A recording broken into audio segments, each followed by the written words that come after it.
As always, declarations of interest can be made at any point during the meeting. Item Agenda 4 is an update on Combined Authority Board and Committee memberships. The report asks us to note various changes that have been made to members and substitutes on committees and the board since our last meeting in September. Are there any additional updates since publication of the papers? Thank you, Mayor. We have an additional update from Cambridge City Council with a substitute for the Investment Committee, which is Councillor Richard Robertson. We've also got an update regarding the Business Growth Steering Group, which has been established to oversee the operation of the Business Growth and Social Impact to sit on that group. Thank you. Okay. Does anybody have any questions regarding those changes? No questions. Well, we have been asked to note these changes, which we have done. No vote is required. Moving on to item 5, the minutes from the last meeting. Is the board happy to approve the minutes from the 4th of September as an accurate record and to note the action log?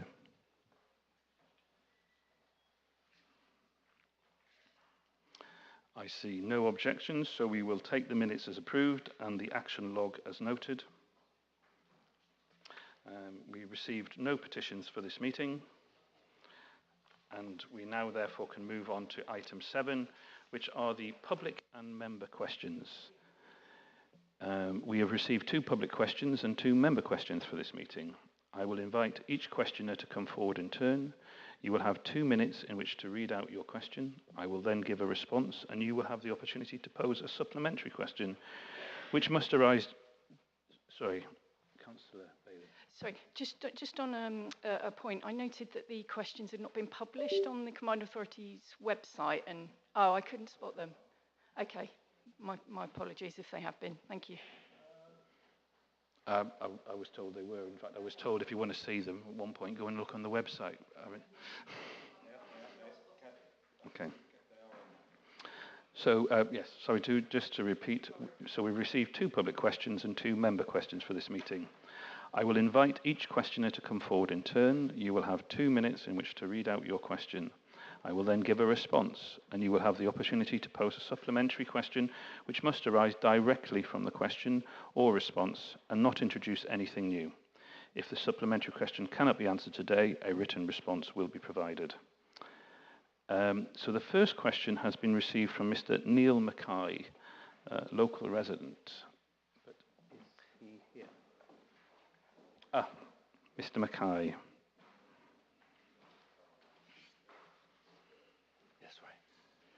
Yes, so Neil couldn't make it today, and he asked if I could come and read on his behalf, and that was made aware of. Absolutely fine. Thanks. Sorry, your name, sir? William. William? Yes. William... Pennell. William Pennell. Yeah. Thank you. I've got this script that he's given me, and I'm not going to deviate from it. He would be disappointed if he couldn't see this, though, because he's been ringing me all week about this. So is it going to be recorded, or...? Is it... Are we now live and recording? Okay. Okay, fine. Mr. Mayor, funding to the tune of 4.29 million would be provided in January 2022. The letter states that all funding, including this funding, will depend on your willingness to implement ambitious bus priority measures. Later in the same paragraph, it goes on to say, in particular, the CPCA should commit to progress the reinstatement of the bus gate on Mill Road, with access for blue badge holders as committed by the Mayor in late September 2021. I, Neil, went to public questions at Cambridgeshire County Council recently, and they informed me that you had no power to make such a commitment. I am left thinking the reason the legally quashed Mill Road Bridge TRO was so urgently relaunched and rushed through the County Council Highways and Transport Committee was because the bus funding grant money would need to be sent back to central government if the bridge failed to be closed. I would like to know why you made such a firm commitment to the Department of Transport ahead of the public consultation. Please, could you explain? Yeah, thank you. I've never seen that letter. I've Have you seen it not? now. It was No, in the it was- newspaper. No, I have now, but it Yeah. was never shared with me at the time. Okay. So I'm happy to confirm. I guess if I had received it, Yeah. I would have said that no such commitment was ever made. Wow. There was press coverage of the meeting at the time on this, and I went on radio, but no written communications have been identified. Mill Road was not discussed or minuted in any zebra-related meetings attended by combined authority officers with the Department of Transport. It is also important to reiterate that the combined authority does not hold authority over the highway matters, as was highlighted previously. As such, we appropriately refer such matters to the County Council, Cambridgeshire County Council, the local highways authority responsible for such concerns. The combined authority was the lead project sponsor for the project, i.e. the submission to central government was made Greater Cambridgeshire Partnership City Deal and Stagecoach. Okay. So you didn't say that. Is that what you're saying? No commitment was made, and that letter, sorry, that was, Yeah. I assume that's your No, supplementary question. it's just interesting because obviously it's sort of like the plot thickens, you know what I mean?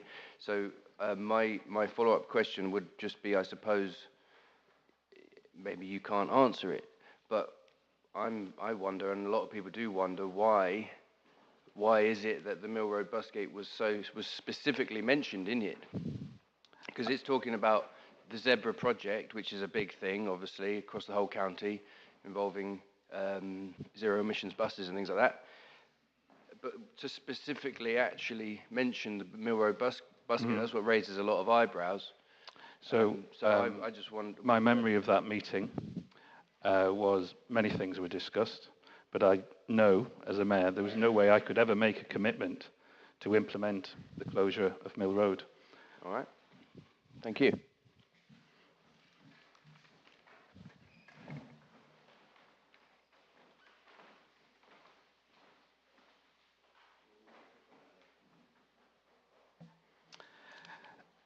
The second question has been received from Dr. Graham Turnbull, a local resident. Dr. Turnbull, would you like to come to the table and ask your question? Thank you, Chair. Achieving a balance between economic growth in the region and protection of the environment, particularly our water resource, is an unresolved challenge. Alignment of infrastructure development and creation of additional housing and non-household development to a single, unified, coherent and realistic timeline is essential.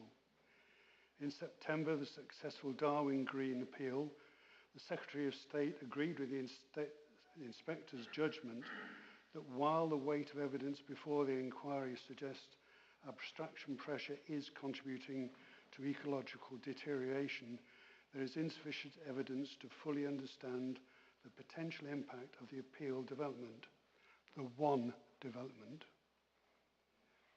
She also agreed with the inspector's judgment that the proposal would add pressure on existing water bodies and cumulatively add to any existing pressure on the ecology of surface water bodies.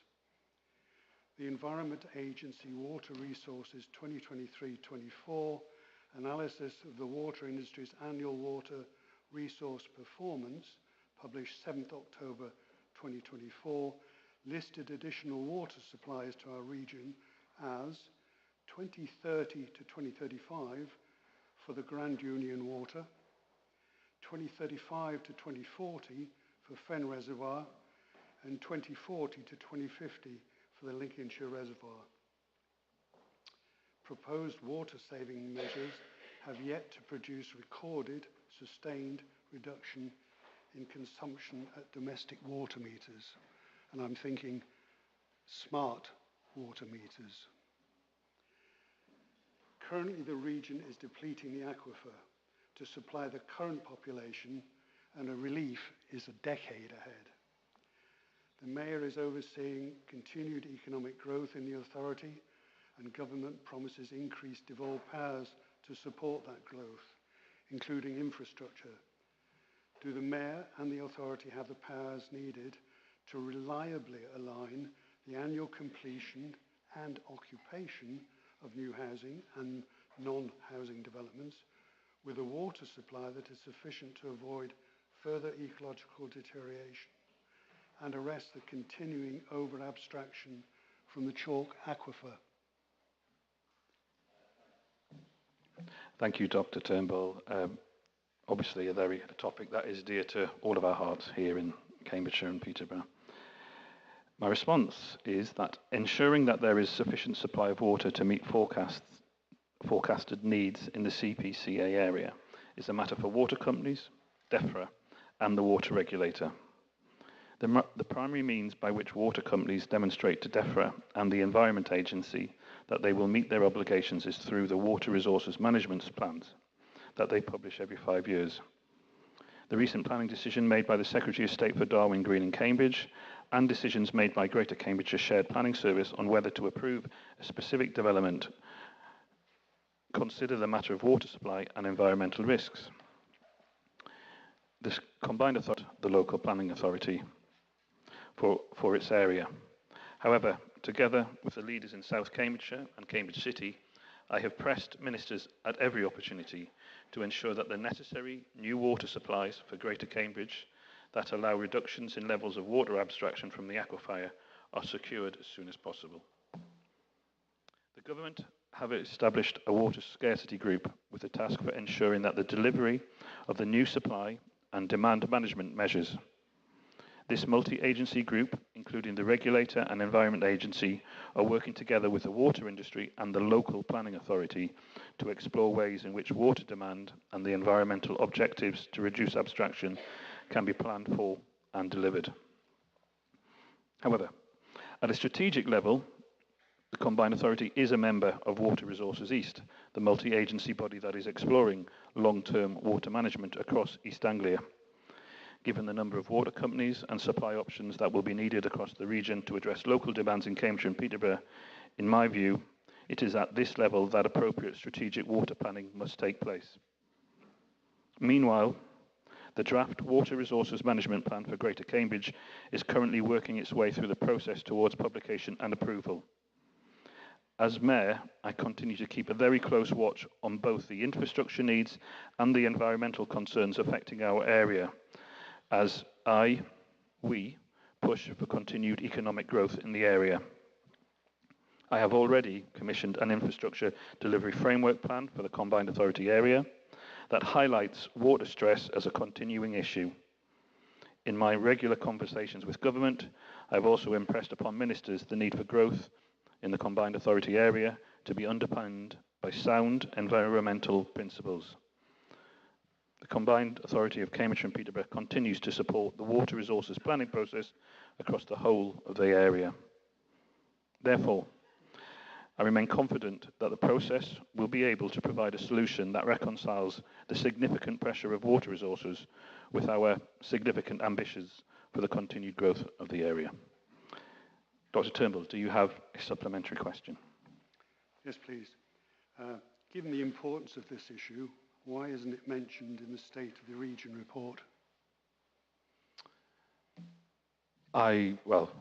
We are going to be discussing the State of the Region report, and I know that as we've gone through the State of the Region and indeed our shared ambition, the issue has come up on many occasions, so I can't refer back to it now as I haven't got the copy in front of me, but I will maybe, I don't know if an officer would want to kind of support any input there in terms of Kate or no, State of the Region. Oh, no. My apologies. The general thing is that we will provide a written response on this, but it is one that we do need to make sure is relevant to the State of the Region. I'm happy to take it as long as it's, yeah. Yes, no, fine, it's...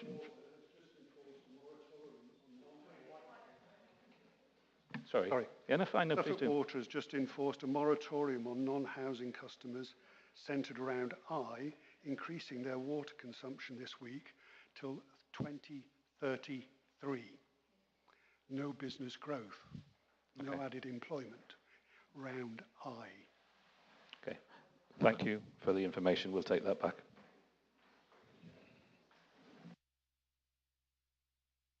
Mayor, So on the 15th of April this year, Stagecoach cut the number of buses on the number 9 bus route from Littleport to Ely to Cambridge from 3 buses to 1, where a combined authority commissioned A to B to provide 1 additional bus to service the route, which we're very grateful for. The effect of these changes is that the route has been operating, though, with only 2 buses since the 15th of April on a reduced timetable, and there's a notable gap in service at peak times. And this situation hasn't been helped by the fact that the CPCA, which is, after all, the Transport Authority, has declined my request to place bus timetables at the bus stops along the route. I'm grateful to Stagecoach for agreeing to my request to do this instead. The reduced timetable is not operating services at the times people want and need to travel, and this is evident in the passenger usage data. So in the 10 weeks prior to the reduction in service, there were 32,249 passenger journeys, so that equates to 3,225 passenger journeys per week.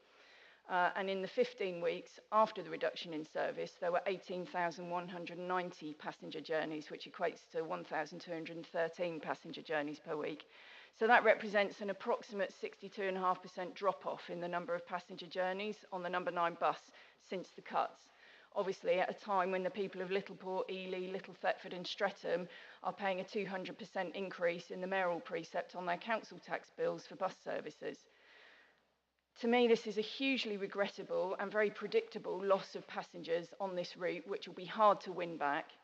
And the situation could have been avoided with proper public engagement with users of the number 9 in the run-up to the changes, which we knew about for a long time, better timetabling of the second A to B bus commissioned by CPCA based on the feedback from residents and users of the service, and commissioning of the 3rd bus to provide better frequency.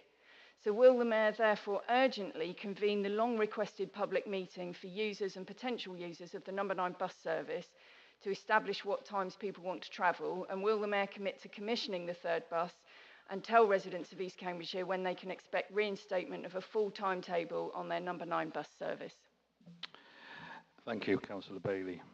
It would appear we both share the frustrations of the actions of Stagecoach early this year when they cut the 9 bus service, citing non-commercial viability due to congestion and Section 106 funding that had not yet been triggered. For the journeys that Stagecoach retained when cutting the service, they did also change the times of the journeys, which made a like-for-like timetable, particularly in the morning peak, extremely challenging to schedule. While Stagecoach did offer to support the co-design of the timetable, lawyers advised not to allow a commercial operator to design a timetable that would go out to tender. It is extremely unusual for a commercial operator to cut a service to such a degree whilst maintaining the most commercial journeys.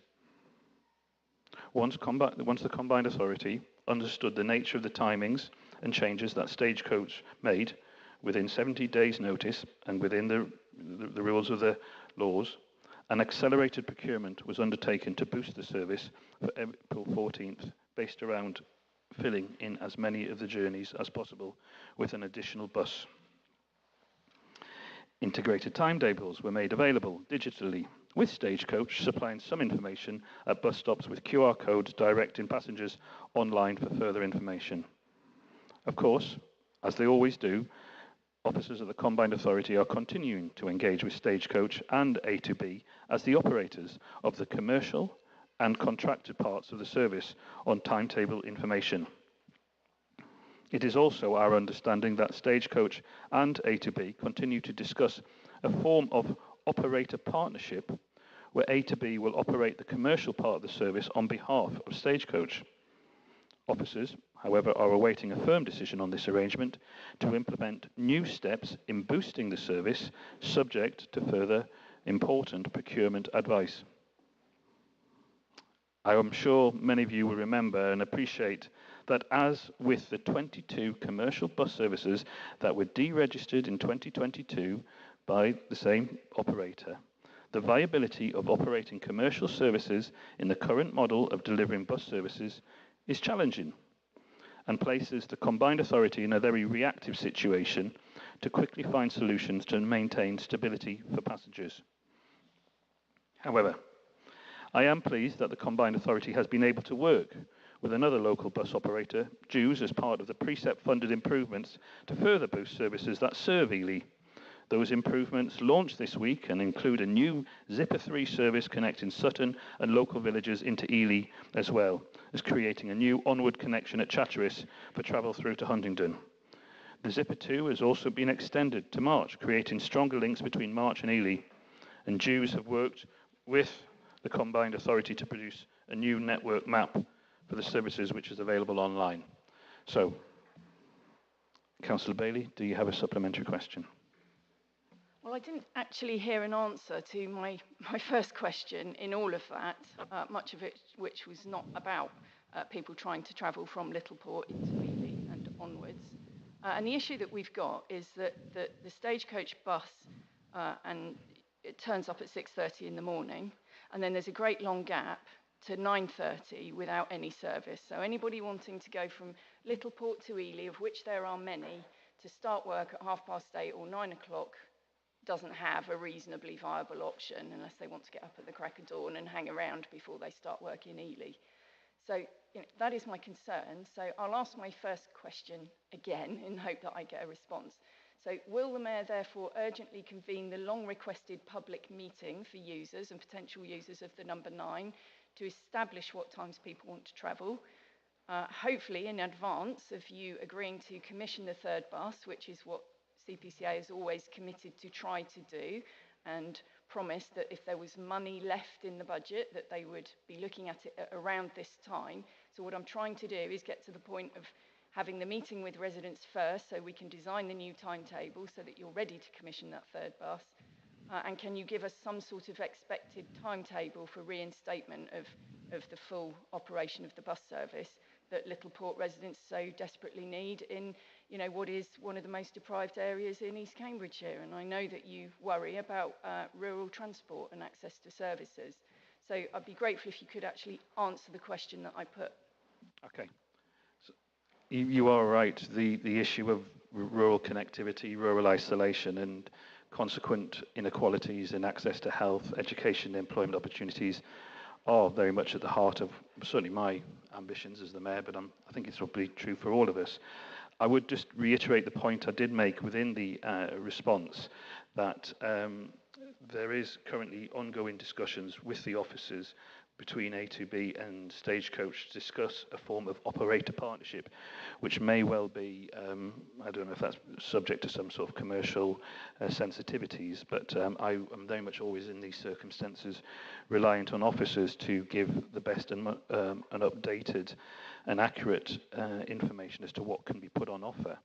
As for ongoing public engagement, I pride myself as a Mayor in putting myself out there, and whatever form of public meeting or public engagement, I'm absolutely at the forefront of wanting to do that, and I will look to some sort of ongoing engagement on this particular issue going forward. But in answer to the specifics, I would have to get a written response to you.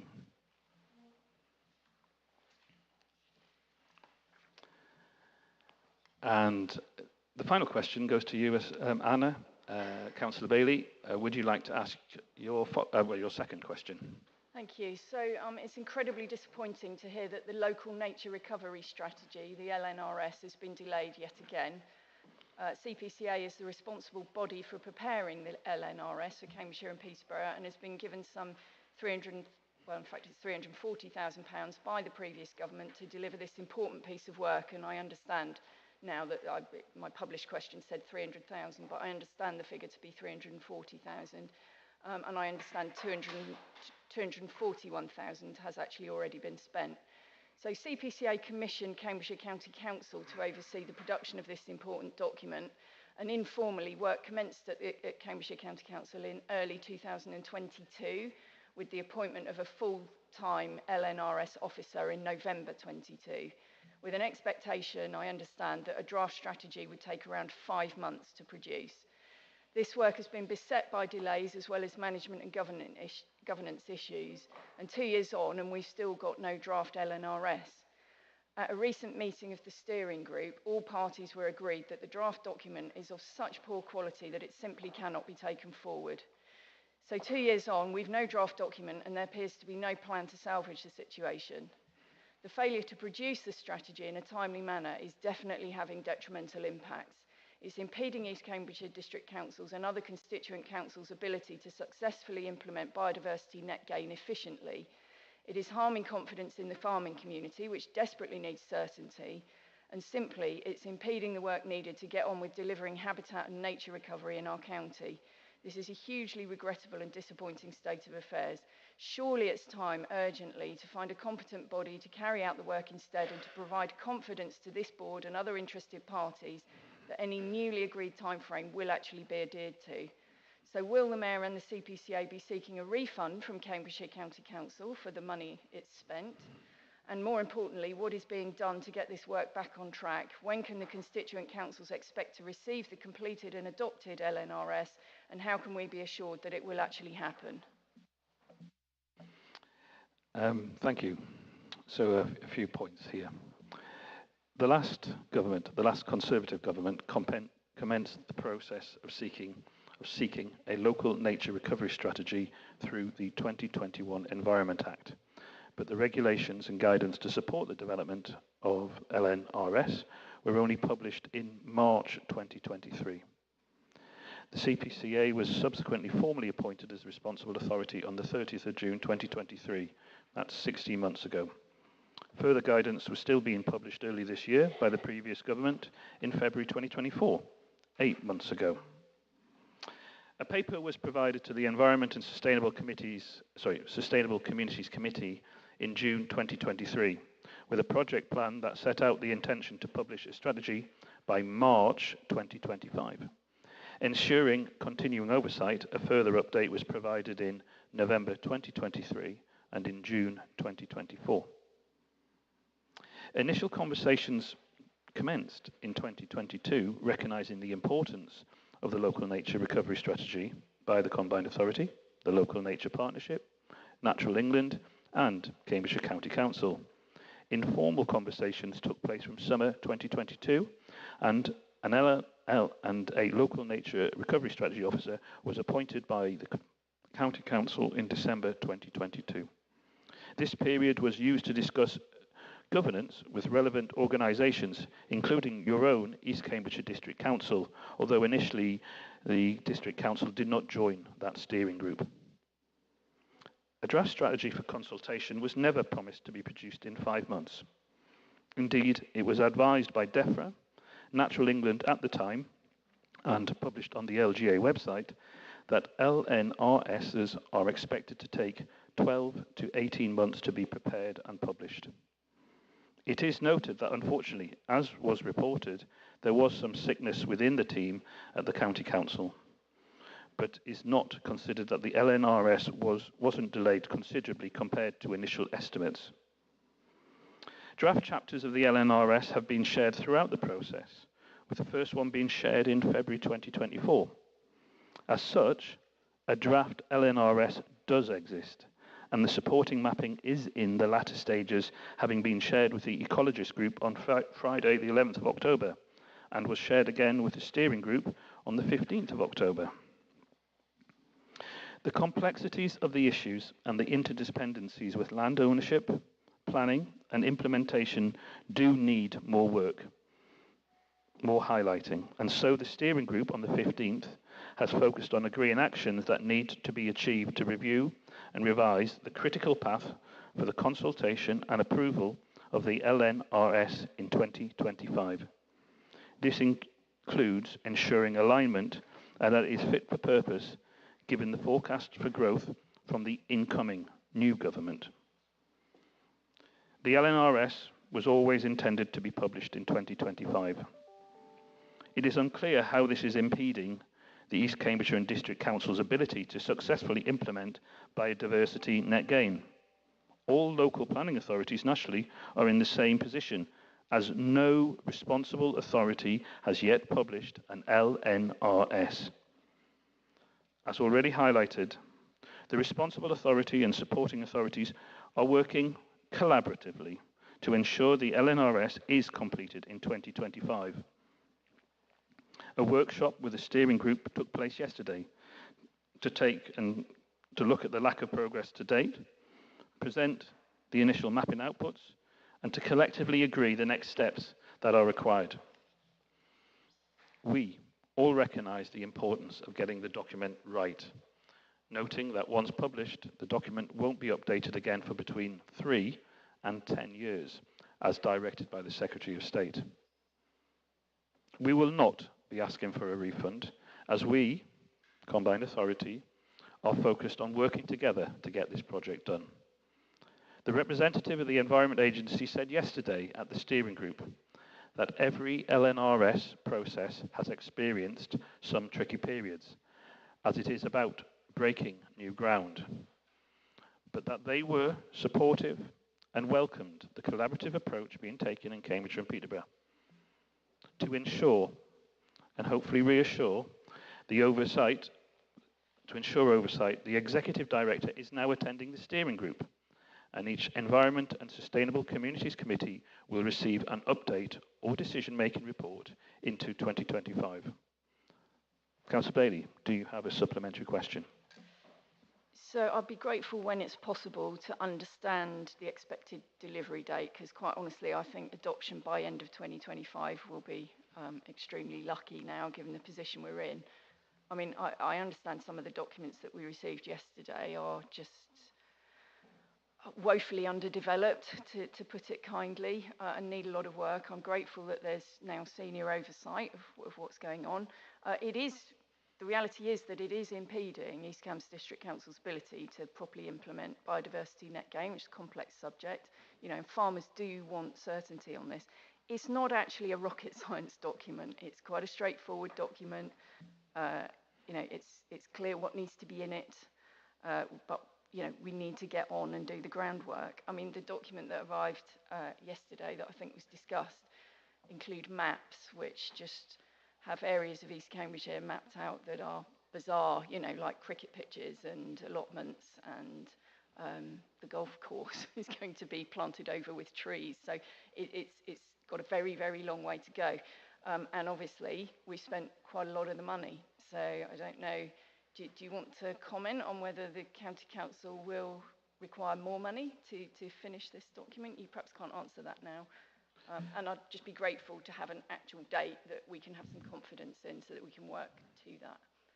And of course, East Cambs District Council is cooperating and has been since the start. I think there's many things we disagree with, Anna, but on this, we are both in agreement, and we want to see this important piece of work done as quickly and effectively and professionally as possible. I was reassured to know that senior officers from within the Combined Authority are kind of going to be overseeing this as well. And as I said in the answer, we're planning to get it done by the end of 2025, but a more formalised written response is required, and I will ensure that that is provided to you by senior officers.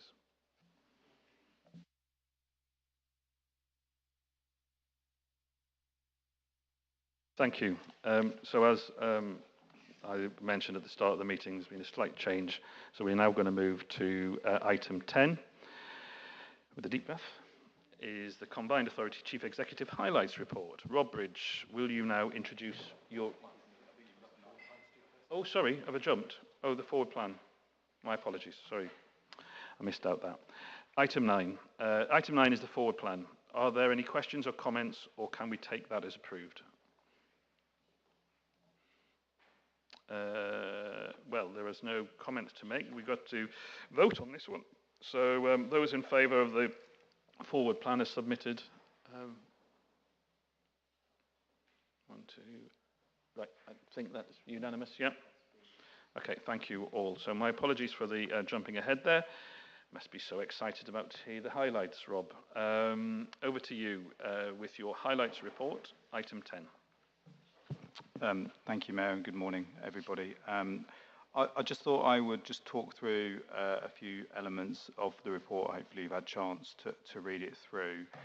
A predominant amount of work for myself and colleagues in the organisation over recent weeks has been on the local growth plan and working with government in terms of the emerging priorities for our region, and also how that plays into the green paper that was published on Monday in the National Industrial Strategy, which set out 8 sort of sectors of importance, and the green paper obviously sets out a number of questions around that.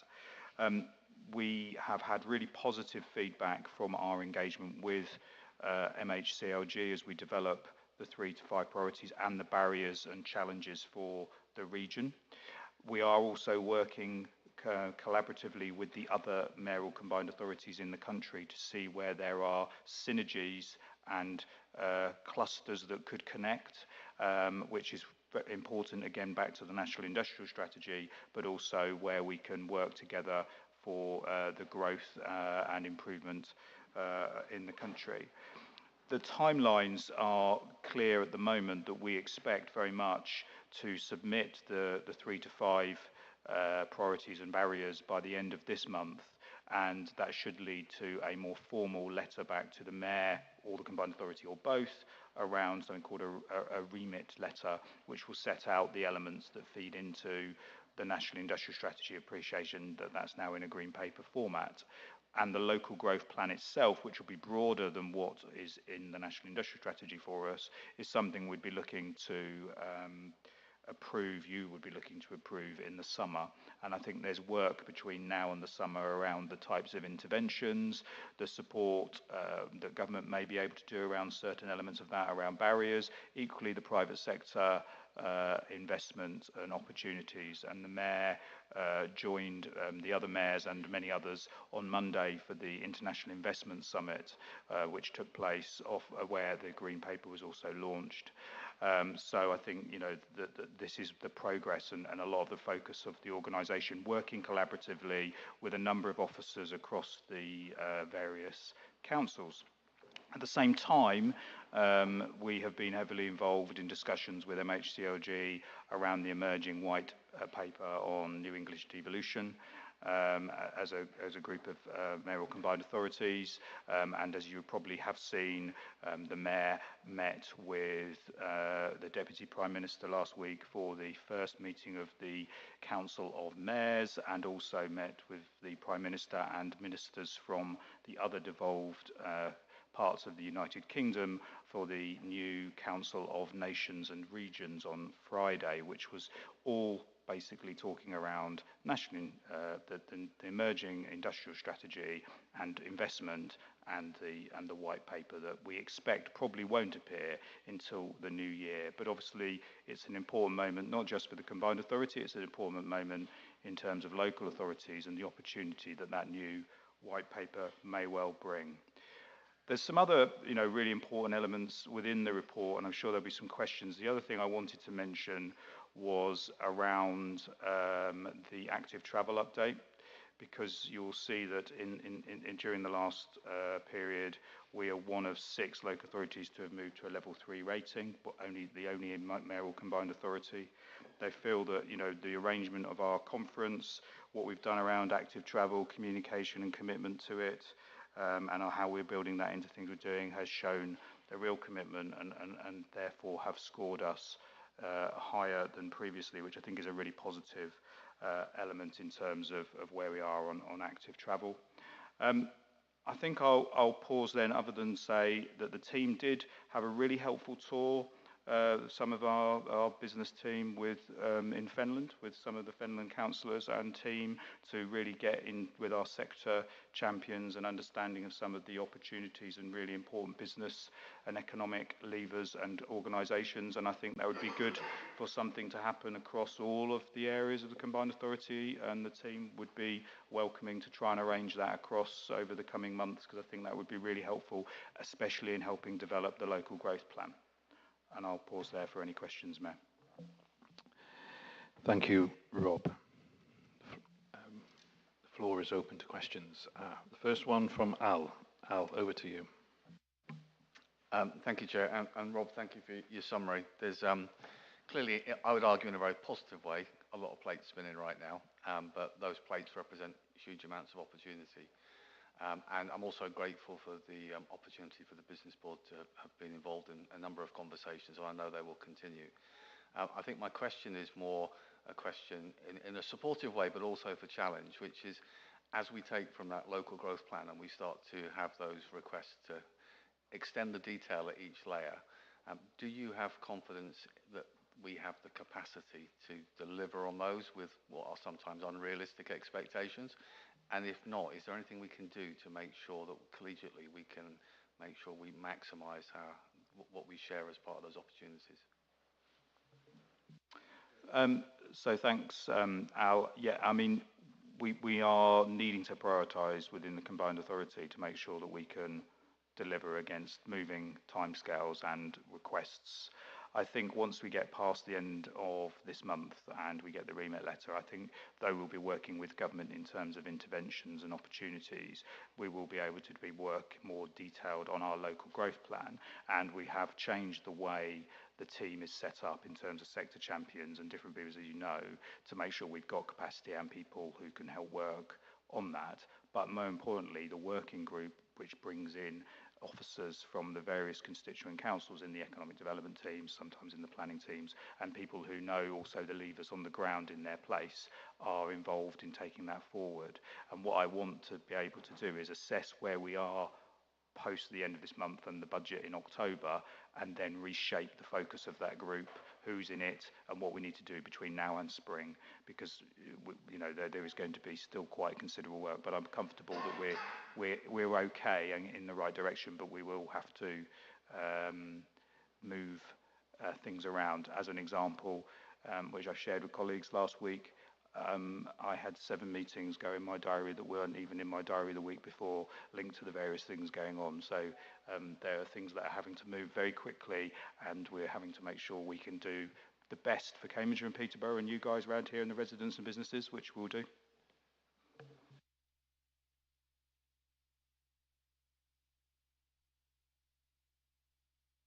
I'm sorry, Rob, despite so many highlights, not many questions. Okay, well, thank you for the report, and thank you for, as always, for the team behind you, which helps all of these things happen. So, no vote is required, as we've been asked to note the report, which we have done, and it means we can now move on to 11, which is the improvement plan update. This time to be introduced by Janice Gotts, our Executive Director for Resources. Welcome, Janice.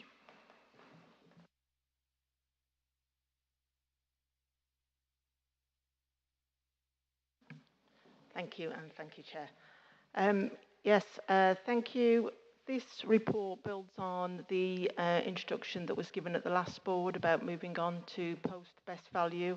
At that point, we were waiting for the letter to come from MHCLG.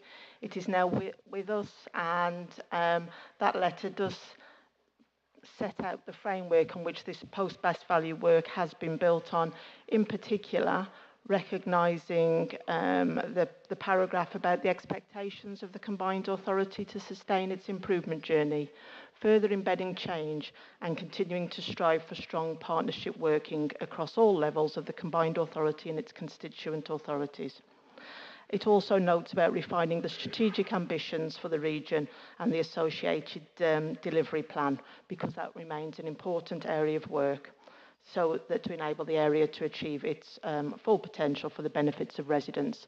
So this is a report that builds on that aspiration or that request from MHCLG in their letter to us on the 9th of September. What it also does is recognise the progress that has been made to date and notes the wider plan of activity for lifting the best value notice, which is set out in Appendix B to the report. Within that, the main areas are about reflecting and learning and formally closing down Phase 3. Appendix C sets out that closed down arrangements for the existing work that has been taking place. Predominantly that will be through absorbing that in business as usual as part of Directorate Business Plans, and that will be monitored accordingly in relation to that. But also ensuring that we recognise the better never stops and that we do still continue to improve. It's about embedding what we've done, but also improving on that as we go along, that continuous improvement. And as part of that we review and we test these. So we continue to review our governance arrangements. We also look at our policies and procedures and make sure that they're fit for purpose, and also that our constitution reflects these. And we can test these as well, whether that's through surveys, external reviews, the corporate peer challenge has been mentioned, post-mayoral election, and audit, whether that's internal or external. And also how we can work to share some of that learning as an authority that has now come through a best value notice. It is some learning to be shared there as well with colleagues within government about what has worked and what hasn't worked and how the approach has been able to be built on. So there's learning that can be shared as well as part of that from ourselves to government. We will stay in communication with government for at least the next 6 months on this as well to feed back through that, albeit through probably more informal than it has been previously, but to ensure that this embedding is taken place in response to their letter.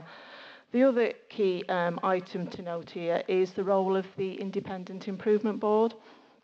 It is proposed now that the role of that be amended. Within the letter from MHCLG, it referenced about the Independent Improvement Board being maintained until January 2025. The proposal within this report is that the IIB, Independent Improvement Board, be looked at in a more advisory and support role and be renamed to the Independent Advisory and Support Group. There is a draft terms of reference enclosed within the report as well. The main areas of which, for the purpose of the group going forward, is to prepare for the new mayoral term, harnessing the opportunities for Cambridgeshire and Peterborough combined authority, including the development of a delivery plan and mechanisms in support of the approved shared ambition, which takes account of the links with devolution and local growth plans, supporting members of the combined authority to operate in a collegiate and collaborative manner in line with the civil values, and also that confirmation of evidence of continued improvement, which again aligns to the requests within the letter from Maxwell from MHCLG. And also in line with that, due to one of the items being around the preparations for the new mayoral term, the proposal is for the group to be extended until the end of May 2025. And those are all included within the recommendations to the report. Thank you. Thank you, Chair. Thank you. Janice, I will be moving the recommendation from the Chair. Obviously, there are recommendations which some need a vote on as well, but if I am the proposer, do I have a seconder? I'll take that from Councillor Bridget Smith. So, the report is now open to debate by the board.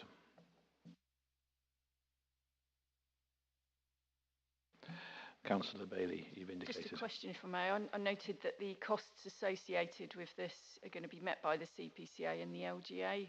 I'm assuming they're relatively minimal now. Yeah, thank you.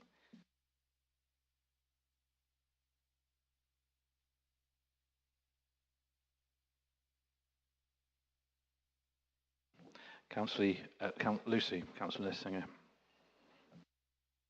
Is that working? I think it is.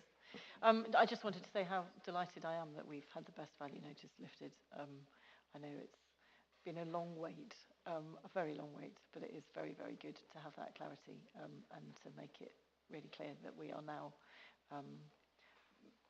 kind of moving ahead with all of the rest of the mayoral combined authorities on the current devolution agenda, which is quite exciting, if also somewhat time-consuming. Thank you. Thank you for the positivity. Mike indicated, I can see Sarah, and then Mike. Yes, I think it's important not to lose sight of what's been achieved since the notice was imposed and now the removal.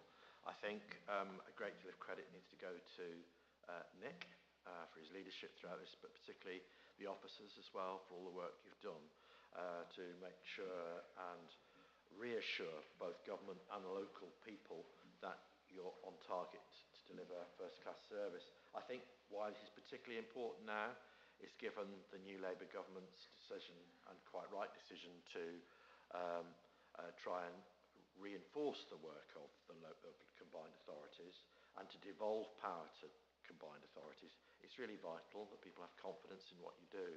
And I think, therefore, the removal of the best value notice is both welcome, but also an indication of the hard work that's gone to undertake that. I think the suggestion that comes from Richard Carr's letter to maintain the improvement board until next May is a wise one, if I'm honest, because it just gives us a degree of safety during a period of time, which is going to be obviously quite difficult. So I'd just like to say thank you, if I'm honest, and because we are a combined authority, i.e. all the constituent parts are affected by what happens here, and so therefore the fact that the best value notice has been removed is very welcome news. So thank you, well done. Thank you for those kind words, Councillor Davey. Councillor Comboy, Sarah. Thank you. So Councillor Davies said much of what I was going to say, because I think there's probably an agreement around the table. We've come a long way. And I would like to put on record my thanks to all of the officers who've worked really, really hard to get us to the place that we're at. It's been a real team effort. I'm excited about some of the devolution things that I hope we can genuinely harness. And some of that we'll be picking up in the next item, but I'm really pleased that we are where we are. Can I also put on my record my thanks, though, to our Independent Improvement Board members. I personally have really valued the interaction when they've had sessions that we've been at with them.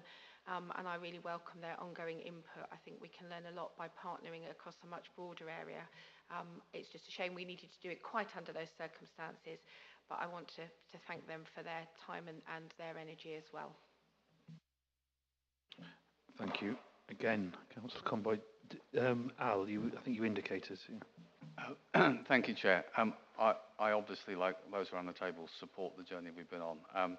My point, without wishing to be contentious, is I asked the question earlier about capacity priorities and what we need to be doing right now, which I know the team are absolutely committed and full speed on.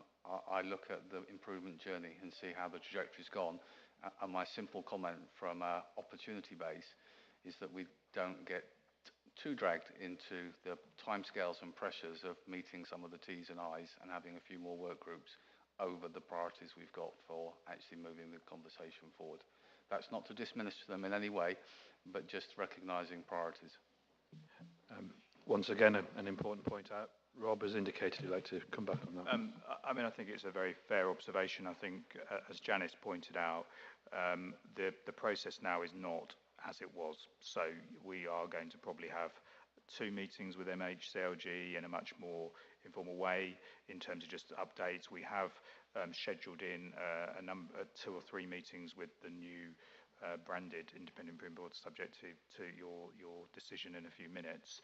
But we're not looking that to be at the same level. What's really important as an organisation is that the improvement's embedded as business as usual, and that's something as a team that we are very focused on doing and have been doing. And I think that's absolutely crucial, because actually it shouldn't be this bolt on about improvement. It should be this point around we just continue to do that and embed that in the organisation.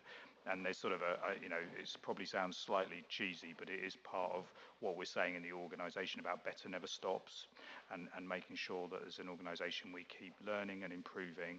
I think worth adding also that the MHCLG want to use us to help other areas learn, because obviously we're all aware that there are potentially other mayoral combined authorities, potentially in 2-tier areas, that could come forward over the coming months and time.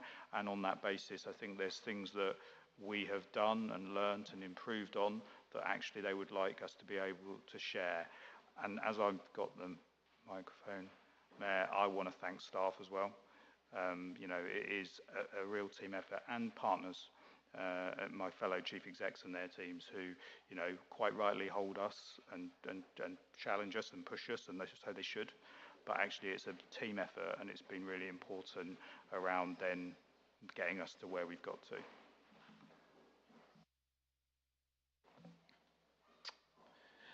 Thank you again, Rob. I'm coming back on that. Mohammed, Councillor Jamil, you indicated, and welcome to the Combined Authority Board. I'd certainly like to echo the words already mentioned. I think it's testament to you and the team that sit behind you for all the work. But like Rob has covered, I was going to say that this is a lifelong, ongoing process. It's a work in progress. So as long as we learn the lessons moving forward, I think we'll be in a better place in the future.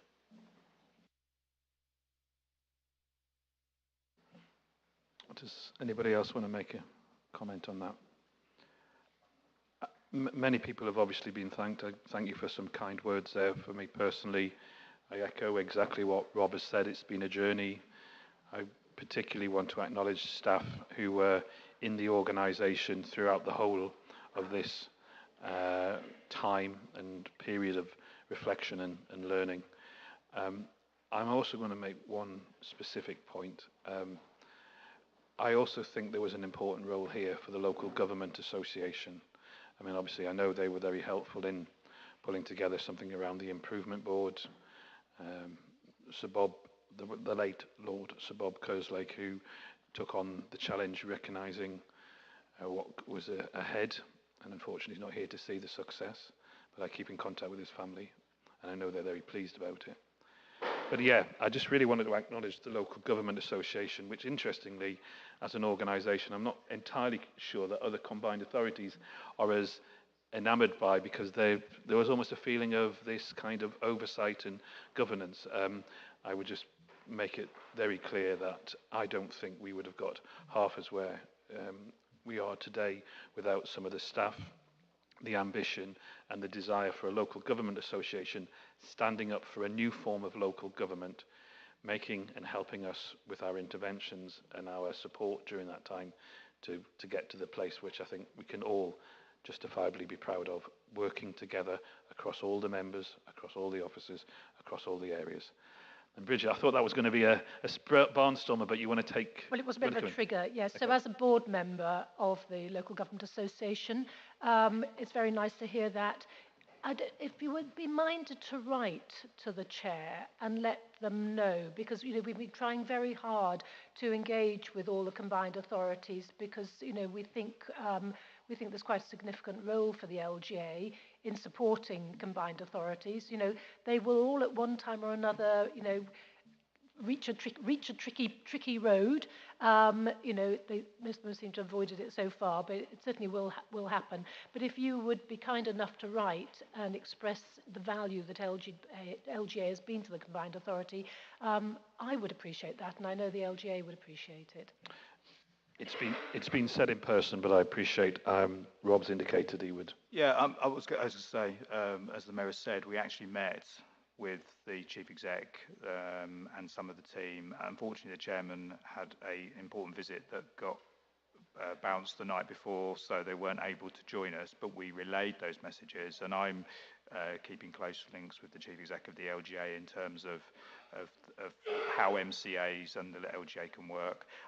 The Mayor may wish to follow up that with a letter. We can pick that up, but also may well get a chance to speak to the Chair next week at the National Conference. The Mayor will definitely follow it up, and obviously with the help of officers to craft an appropriately worded letter. Thank you for the suggestion.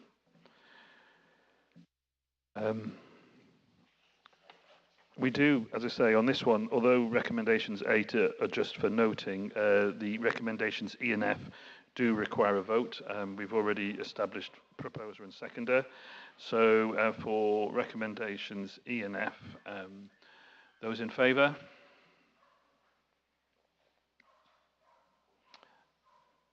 Those against? And no, I think it's those abstaining. An abstention. Okay, thank you. Moving on to item 12, the shared ambition for Cambridgeshire and Peterborough. Councillor Sarah Comboy, as the lead member at the forefront for devolution and place within the Combined Authority, would you like to introduce this piece of work? Maybe. Thank you. Thank you very much, Mayor. I'd be delighted to introduce this piece of work.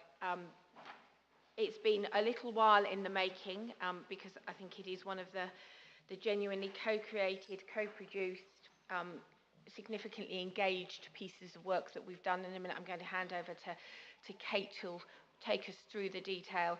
But I'm really delighted it's in front of you today. It's a culmination of a great deal of teamwork, partnership working, stakeholder working, working with the general public, working with our businesses.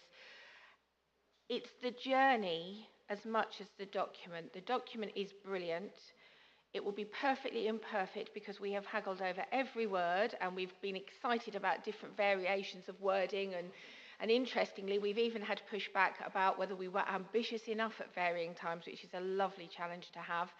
And the document is really important, but it's the journey we took to get to that document, and importantly, it's the journey we're going to take after this document that is the crucial bit. I will remind you that we are custodians of this document because it's a document that is a vision up and an ambition for 2020-50. Now, I don't know about anybody else. I don't know how many of us will be still around this table in 2020-50. Maybe lots of us, maybe not many of us. But it's an important journey that we're going to take on behalf of everybody in the Combined Authority who's here now, who will join us, and those that are not yet here at all, but will be part of our community. So really pleased to share this document with you. I'm going to hand across to Kate. I think we'd be very happy to take any questions and comments, but really commend it to you. Kate. Thank you, Councillor Comboy. I mean, I think I would just add that in terms of the shared ambition, aside from the journey, what we have collectively settled on are kind of three overarching values. And I just want to really highlight those values because that's what colleagues and partners around this table and a much broader group of stakeholders have identified are what's really important about how we want to work together moving forward. So really kind of just recognising those values of igniting innovation, embracing diversity and absolutely championing collaboration in everything that we do and how we work moving forward. I'd also just highlight that we've settled on kind of 4 outcomes, so the things which we think are most important to be reaching for, and really recognising that that is to help us achieve a region that is equitable, pioneering, connected and resilient through to 2050.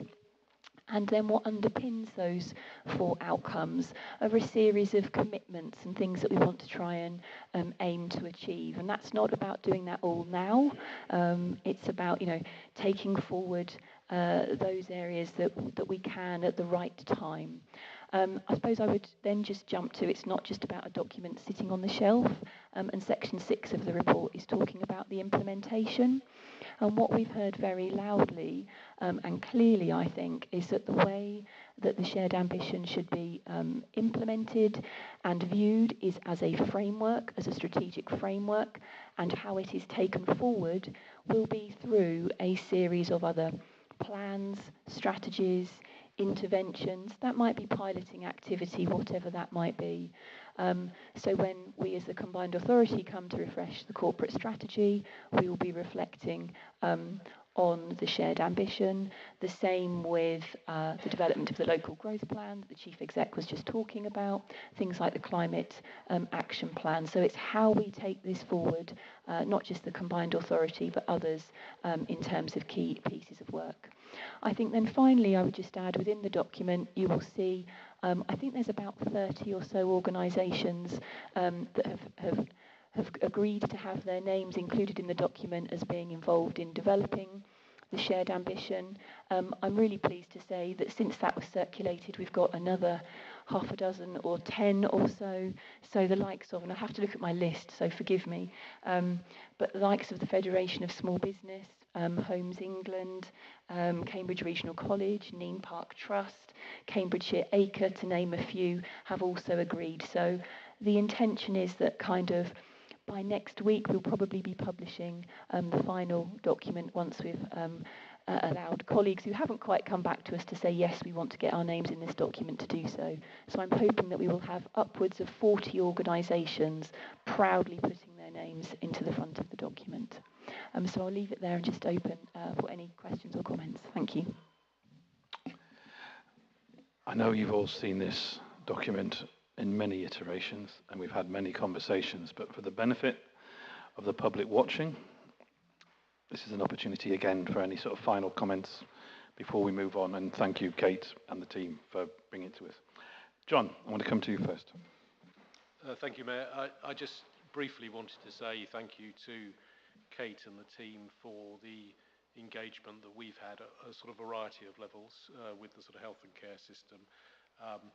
We're very keen to sort of sustain that, you know, in the context of work on public service reform and prevention, you know, that the wider integrated care system is engaged with.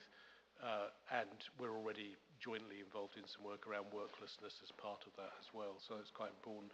And I guess it's sort of just as the points that Rob made earlier about how this links in, how this segues from shared ambition into the growth plan and the wider devolution work over the course of the next 9 months, which we talked about with Rob a little at the end of last week.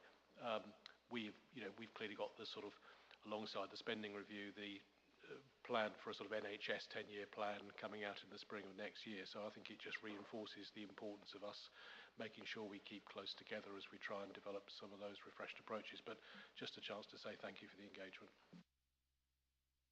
A very important organisation to be engaging with, healthcare. So thank you. That's good to acknowledge, John. Al, the voice of business. Thank you, Chair. Declaration of being somewhat cantankerous around this process in terms of perceptions from an early stage. I like the output. I think as a business board, we recognise that actually the biggest value was making sure that all the stakeholders were having a conversation. I think that's the intangible. There are some elements I will always challenge, because whatever you produce, I think as everyone on this table knows, a week later you can think of something else you'd like to add, and it's up for grabs. Some of the output around education skills, I would argue the next steps are the same next steps we were thinking of 5 years ago and we'll probably be thinking of in 5 years. However, bringing everything together I think is really important with such a broad and diverse region.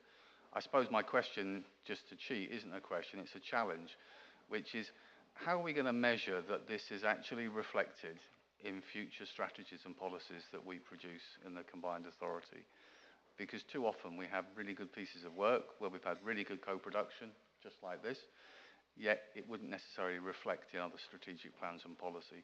So it's more of a challenge as to the so what. What does this actually lead us on to changing or doing in the future? And that may not be one for today, but I think it's the most important one to get the value from the work.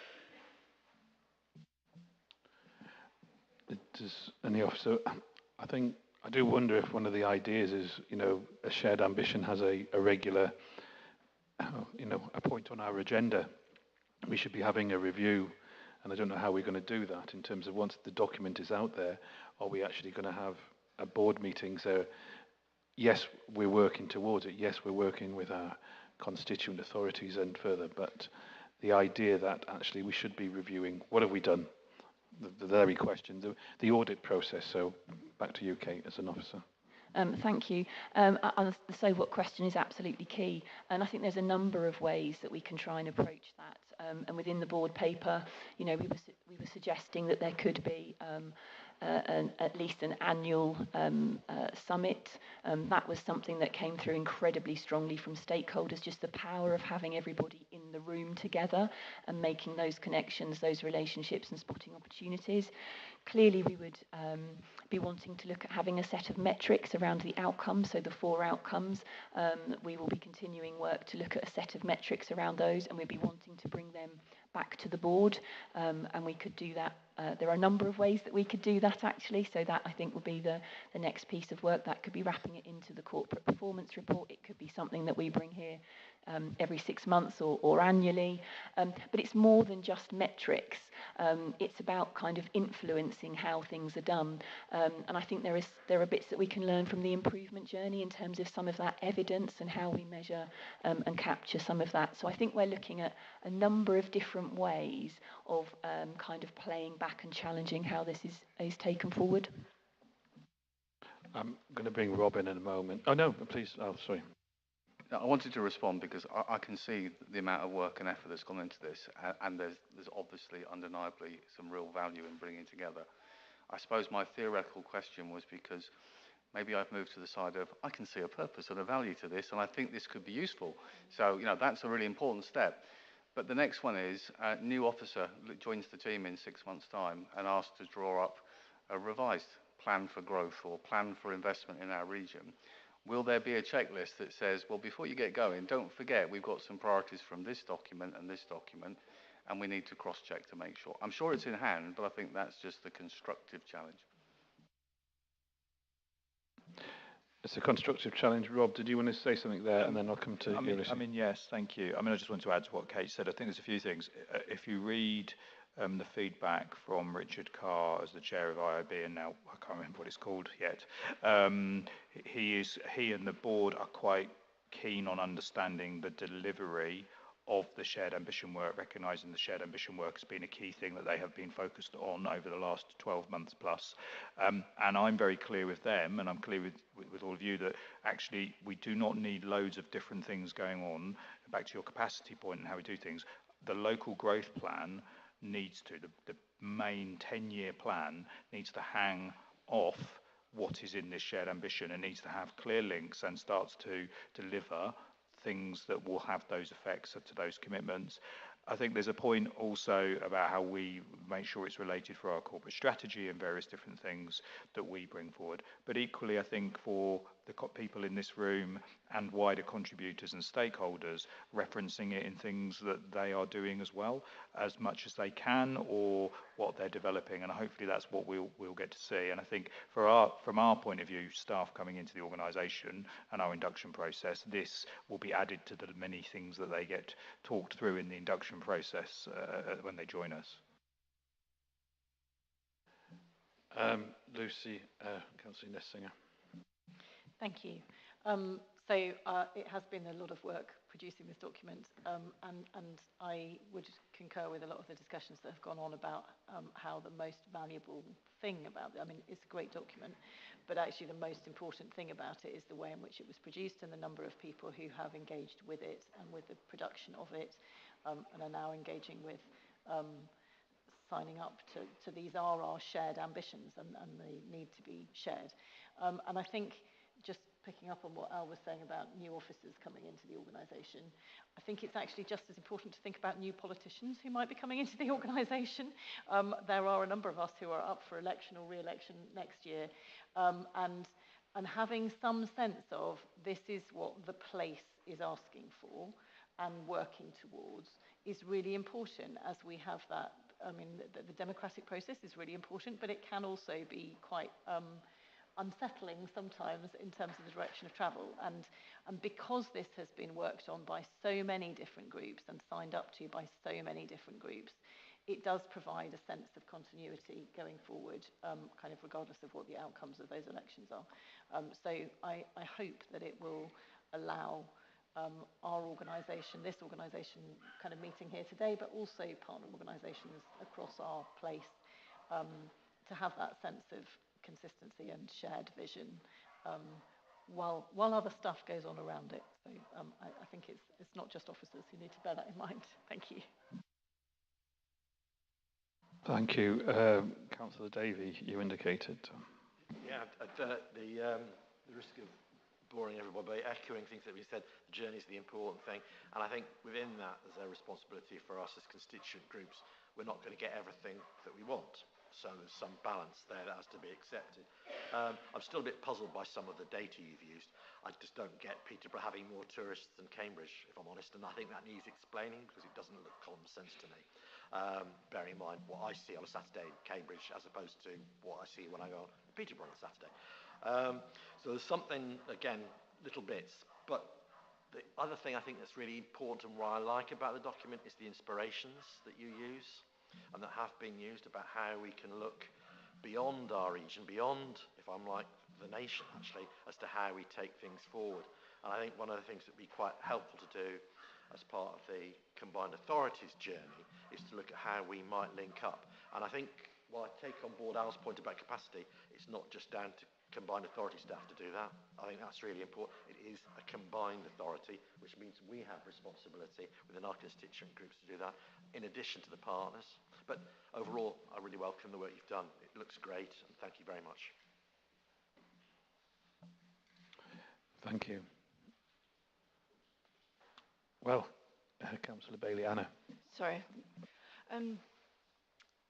So there's a huge amount to like in here, and I recognise the enormous amount of work and, all of the workshops and everything, which I did manage to get to one, that's gone into this. There's a huge amount to like. I'm incredibly enthusiastic about the new embracing of community land trust development in it.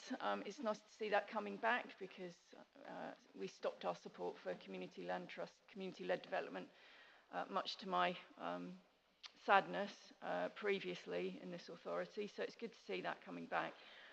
Just one is a very small point. I was surprised not to see East Cambridgeshire mentioned in the section about community-led development because we're the national leaders in this, and if you want help and support to widen this across the area, then East Cambs is the place to come and ask. So I was quite surprised not to see us with a mention in there. We've got the largest community land trust site already in development in our area. We've got 15 CLTs set up and running in East Cambridgeshire. And just on a very technical point, Cambridge Community Land Trust, it says, is the longest established in Cambridgeshire, and that's not actually accurate. So it'd be nice if that could be corrected. Streatham and Warburton goes back to 2011. I think the Cambridge one was more like 2016 or something. Just be nice to have it accurate. The one thing that I feel I was surprised didn't get more kind of ambition in it was around transport. There's nothing very revolutionary in there. It felt more like sort of trying to make safe statements on transport and tweaking rather than anything hugely ambitious. I was surprised that didn't come out as to me, it's the number one important thing that we've got to solve across our geography. We have a massive, massive problem, and it's the way to level up our geography and get people access to, improving their economic outlook and situation. So I was surprised that didn't get more airtime and more ambition in the document, really. That's my comments for now.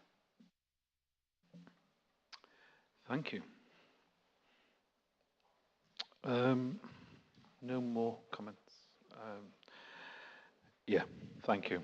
That's all I want to say. Thank you. It was a huge amount of work. It's been acknowledged, and obviously a few final teasers, a few more names to put in, and I look forward to it going live and seeing a hard copy on my desk. Thank you. Yep, I need to have a Councillor Sarah, you're as the lead member for devolution and place. Are you happy to move the recommendation? I certainly am. Who wants to be the seconder? No. If nobody is, I'll do it. Councillor Jamil, you've come here, you spoke so eloquently about it, so thank you. So as I say, recommendation is just to note, but we will move to the vote now on recommendations B and C. Those in favour? Those against? Those abstaining? Okay, noted. It's carried by a majority. So, thank you, Kate. I hear you're going to be joined now by Jules Yent, Head of Policy, Insight and Performance, to introduce the State of the Region report. So can I just check before we start, are we having problems with the feed, or is it?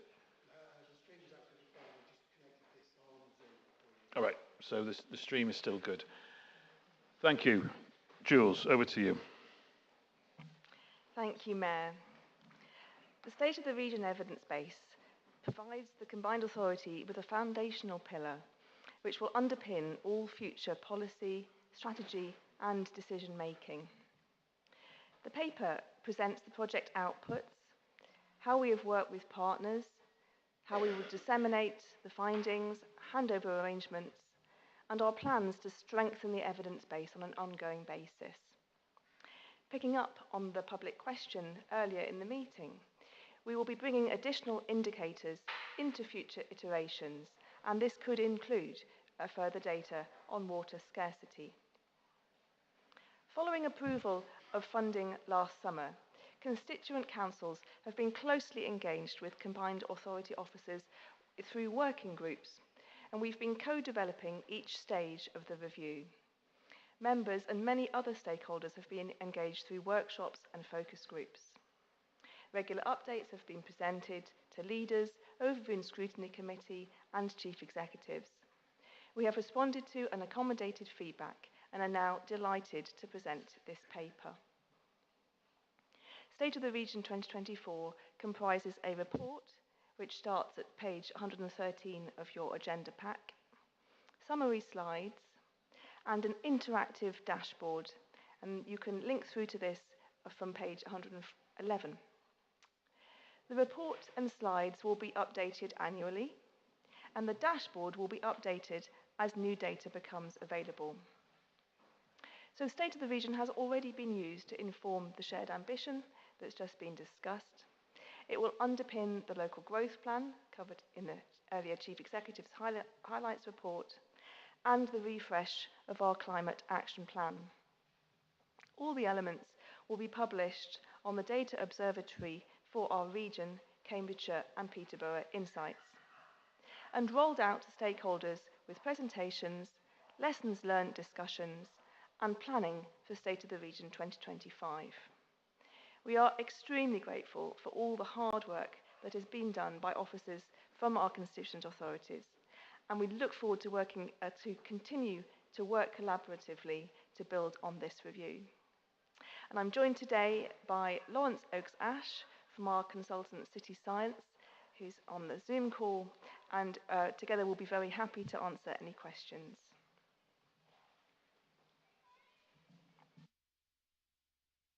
Okay. First question, again, Al. Thank you. I like this.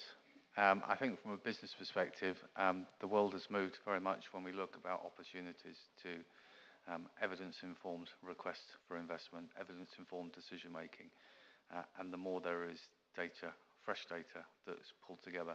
The frequent term from a business perspective now is taking our data lakes and making them data pools where we get more effective data. But the more accessible our data is, the better. I know there's a lot of work that's gone into this, and I think it, at the very least, will help refine priorities and also support bids and proposals that come together. So from a business perspective, it can only be a good step forward, so thank you. Councillor Conboy, Sarah. So from a political perspective, from a district perspective, incredibly helpful, thank you, because you know, evidence-based policy making is where all of us would like to be. Sometimes trying to find the evidence base to draw upon is some of our challenge. There's lots in here that I've read, but I'll be honest, I think it's one of those documents I shall continue to go back to and mine time and time again when you sort of want to develop the next bit of thinking and you think, actually, what do we know? And then where does that lead us, and what further questions does that raise? I think it's a really helpful document, and I'm really grateful for it. Thank you.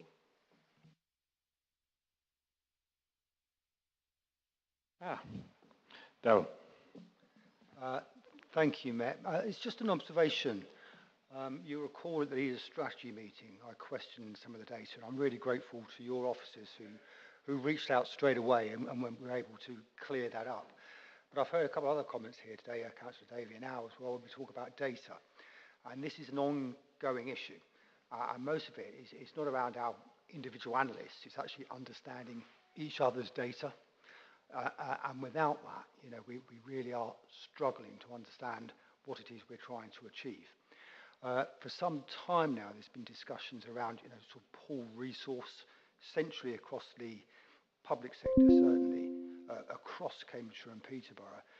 It's been discussed at the Public Service Group with our chief executives. And I just think that this is an opportune moment to reopen those conversations about how we capture and analyse the data collectively. Because I suspect the data that was originally, the police one, was drawn from some data set, but just was not understood and was actually completely wrong. We need to ensure that we're not doing that in future across the different services. We all hold our own data, but in different ways, and it's interpreted. I'm not an analyst, but any analyst will probably say much, talk about this much better than I can, but it's something I think we need to collectively, particularly at senior officer level, probably those are the conversations that need to be started again, sooner the better. I think that's an excellent point. I don't know, John, you want to make a comment as well? Sorry to bring you in, but obviously with probably the biggest employer across the whole of the region and an influence in terms of our wonderful NHS and your role within the Integrated Care Board, that rich amount of data that could be fed into this and how we can go about doing that. Yeah, I mean, and certainly sort of some of the sort of data insights work that's gone on looking at sort of health economics and health outcomes. We have tried to sort of bring that together with sort of wider public health data as part of the sort of prevention work. But I think Daryl's point is a good one about, I'm less clear about what's gone on up to now in terms of that sharing, but very happy to sort of talk about that agenda. Come back, yeah, Daryl, yeah. Just very briefly, I'd like to give an example, because it's also, obviously it's about understanding each other's data, but actually where we're getting our data from. Knife crime's a really interesting one. So police recorded knife crime is down, say, 20%. Hospital admissions for sharp instrument knife crime is down 54%. Most people don't go, well, a lot of people don't go to the police to report. But when we need to understand what our priorities are, we need to understand what data sets, and that's what I'm saying, if we pull that resource somewhere, I think we'll have a much better understanding. And I assume with that you're also targeting resources, because obviously where you'll have pockets of certain types of crime, you need to do your resources. Well, and that's the other thing, the hospital data gives you completely different locations as to where this is happening. That would normally tell you it's like outside schools and things, where police data would say it's in city centres. And lots of academic research has been done on this, but we're missing a trick unless we pull some of this data together. Come to you, Sarah. Can I just say how welcome this conversation is? More conversations like this, please, where we sit together and we look at live data and we challenge the thinking and we use that to actually inform that discussion, because this is the power of, this is a snapshot. This will get us talking, but it's the live conversations that say, actually, we're thinking this, and somebody else says, but actually what you also need to know is, and it's that facilitation which will add value to everything we're all trying to achieve collectively across the whole of the patch. So more conversations like this are really welcome. Thank you. I think I'm going to give a positive follow-up to that, and an acknowledgement to team members from the Police and Crime Commissioner and also from the NHS. The work that the Combined Authority has targeted on in terms of Vision Zero, in terms of long-term accident prevention, and that, very, very difficult challenge, but one that we should run towards. I had huge honour in sitting in second floor of Pathfinder House with representatives from police, health, constituent authorities, all of us starting to begin to focus. But the point about data actually came into that meeting straight away. So there's an example there, but long may that continue. Councillor Davey. Thank you, Mr. Mayor. It's probably a question for Rob rather than Jane. The Cambridge Delivery Group will be meeting shortly, we expect. The work looks like it's going to start kicking off again. And the data, if this is approved, about how we share that data, and there's a commitment from the Cambridge Delivery Group to start looking and sharing data. Presumably, one of the first things we'll be looking to do to give a picture of the region as opposed to Greater Cambridge will be to share this report. Over to you, Rob. Yes, Councillor Davies, as you probably know, one of my absolute bugbears about all this at the moment is the duplication of studies, data and information that's already happening. So yes, I think as officers we have some meetings with colleagues around the Cambridge Delivery Group prior to the more formal advisory panel, whatever the terminology is, and very much I'd like them to be using what we have and working together on it. So I'll give you that commitment, but it'd be helpful if in the various meetings that's raised by you as politicians in those discussions as well. Yeah, absolutely. Yeah. I think why yes is the answer, Rob. I do appreciate, sorry, Chief Executive, that we do appreciate we have a responsibility. I think the reason I raise it here, though, is too often I think when we talk about Greater Cambridge, we look south of Cambridge as opposed to north. And this is a good way of actually starting to build the evidence base as to why there might be benefit in taking development further. Thank you very much. I'd assume that's music to your ears, Councillor Jamil. Okay. Any more comments? No. Thank you, Jules. A fantastic piece of work, and obviously the support of Kate and all the team. I am very pleased to be moving the recommendations from here as the chair. I need a seconder. I'll take that from, on this Councillor Conboy, Sarah. Recommendations B and C are just a note, but most importantly, we need to move to a vote on recommendation A, which is essentially to approve the State of the Region 2024 report. Those in favour? Those against? And those abstaining? Okay, so on that occasion we are... Sorry? Just for the benefit of officers, I do want to articulate, I do support this, but I haven't had an opportunity to get a consensus from Business Board, and whilst I do assume they absolutely will support it, that is my reason for abstaining. Yeah, thank you for the clarification.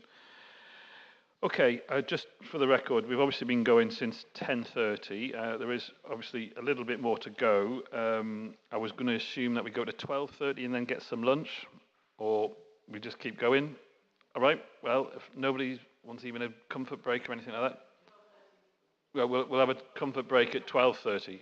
So we've got 20 minutes now. So, item 14, don't move, Jules, Kate. This is the Gateway Review Midterm Report. As Head of Policy, Insight and Performance, Jules, and Kate as Director of Policy and Engagement, will you introduce the report? Thank you, Mayor. This paper provides an overview of the Gateway review process. All organisations with devolved funding are subject to Gateway reviews, and the Combined Authority is midway through its second Gateway review, which covers the period 2020 to 2025. The midterm report starts on page 114 of your pack, and it has been independently produced by SQW, working on behalf of MHCLG. So the midterm report covers the period 2020 to 2023. It looks back at what has been delivered and the decisions that were made relating to programmes and projects in scope, drawing on inputs from project data, interviews and surveys. This report is being shared with yourselves to provide an overview of these interim findings. The covering paper also sets out the actions and steps that the Combined Authority is taking between now and the final report.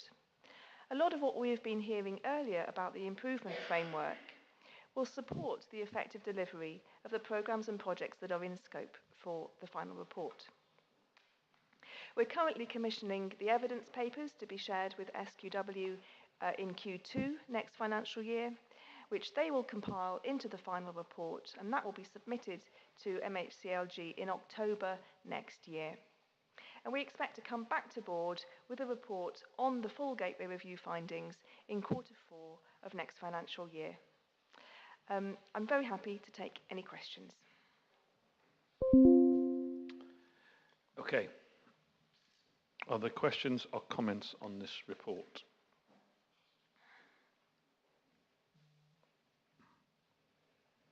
No, nothing. Well, thank you, Jules. We've been asked to note this report, which we have done, and as no vote is required, we can then move on to item 15. And you can, I believe, at this point, stand down. Thank you. So the next item is the Net Zero Hub budget. This is to be introduced by Judith Barker, the Executive Director for Place and Connectivity. We caught you out there, didn't we, Judith? You weren't expecting that. Okay.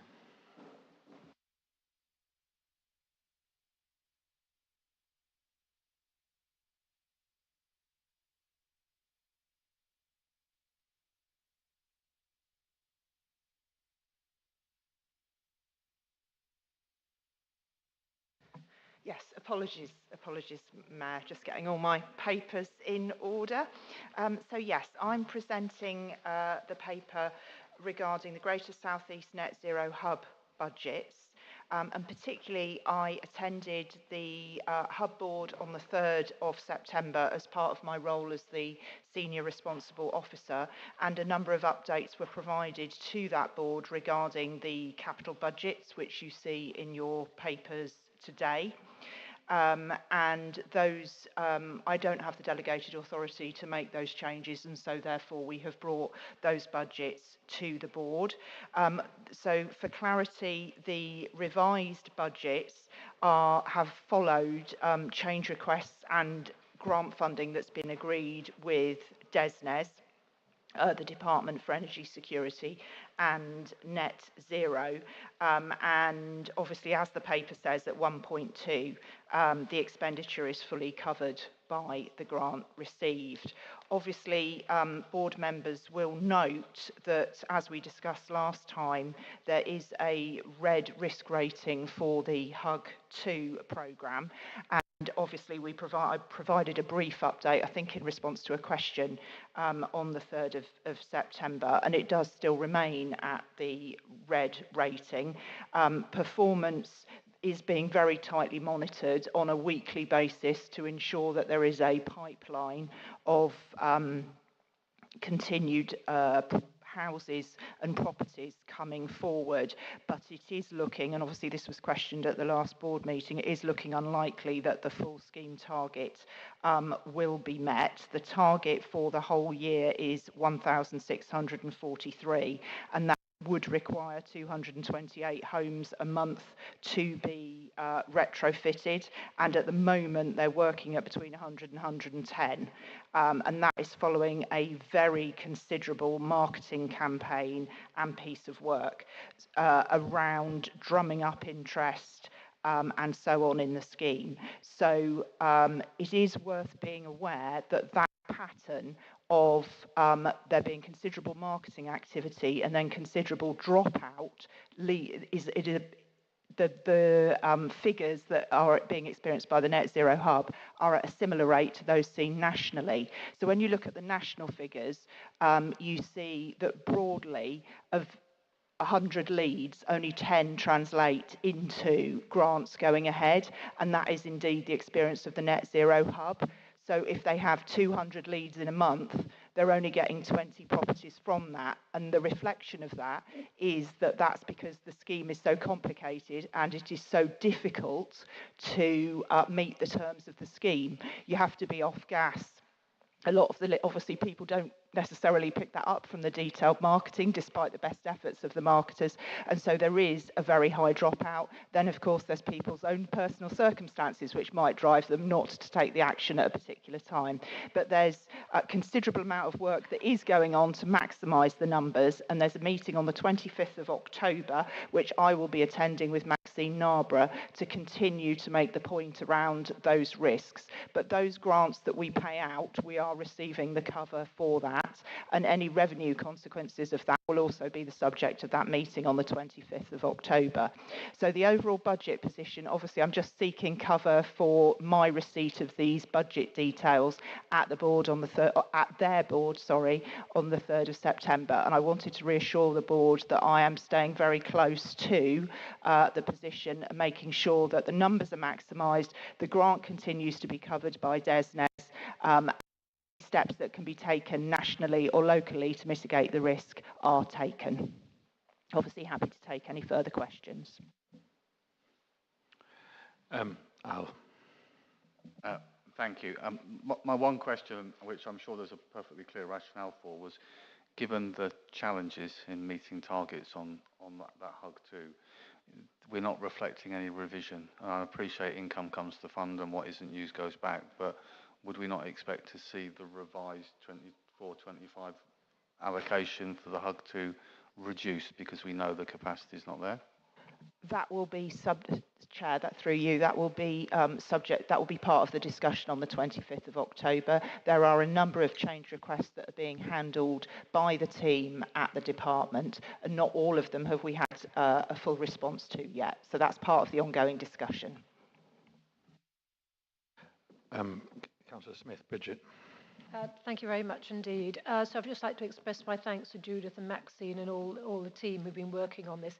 It's really challenging, and I sincerely hope that with a new government we start to see them sorting out all these multiple grants and taking the complexity out of it, because there is nothing more frustrating than being given money and then because the way the scheme's been set up, not being able to spend it, despite, I mean, they have worked so hard on this. So, you know, that's just really annoying, and I hope that you, Mayor, in your conversations with government, will be able to articulate that, you know, if they've given us money, then at least give us the freedoms to be able to spend it efficiently and actually use some of our local knowledge. Rather than being constrained by government, you know, we know what the local need is here. We know what the challenges are. So, you know, if we could have, you know, trust us to be able to spend the money wisely to deliver the outputs that, you know, we and government want. I can absolutely reassure you, you would fit in very easily in a council of mayors saying exactly those same things. Add that in about the opportunity around the adult education budget, skills training, kind of looking at how the opportunity is there, but actually what we've inherited in terms of a kind of system of small grants and kind of having to get through various reviews stymies the very ambition at a local level of combined authorities. As I say, you sound like Tracy Braven, you sound like Andy Burnham, you sound like Steve Rotherham. I won't be standing, by the way. Yes, Councillor Bowden. Thank you very much indeed, Mayor.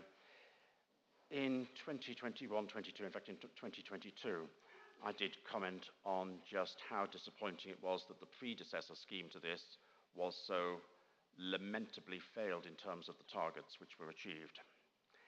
And when this scheme came forward, I did say, are we really confident that we are taking on something which we can effectively administer and we've got targets which we can effectively achieve? And I was told, yes, we are. Now, 2 years later, it's clear that that's just not going to be the case. It's extremely disappointing. I think everyone around this room actually supports the objectives that there are within this programme. But again, we have failed to, on a second bite of the cherry, we have taken a political decision to take something on when clearly we didn't fully appreciate the risks involved in failing to achieve what we set out to achieve. So I have to say I'm very disappointed in the fact that we as political leaders here at the Combined Authority failed to learn the lesson from the previous scheme and seem to be going down the same route in terms of achievement with this second scheme.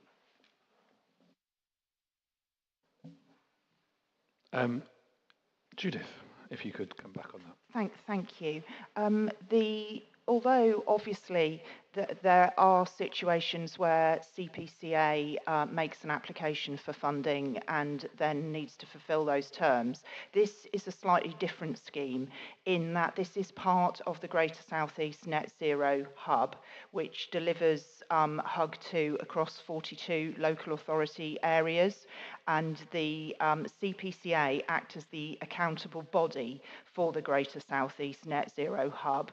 And the Greater South East Net Zero Hub, we basically sign an MOU to accept money from DESNZ for particular schemes and then to deliver those schemes. It doesn't work in quite the same way whereby we have, my understanding is to either accept, refuse or indeed apply for. We have an agreement with MOU that we deliver the schemes that DESNZ provide for us through the Net Zero Hub across up to the 140 local authority areas that are covered by the Net Zero Hub.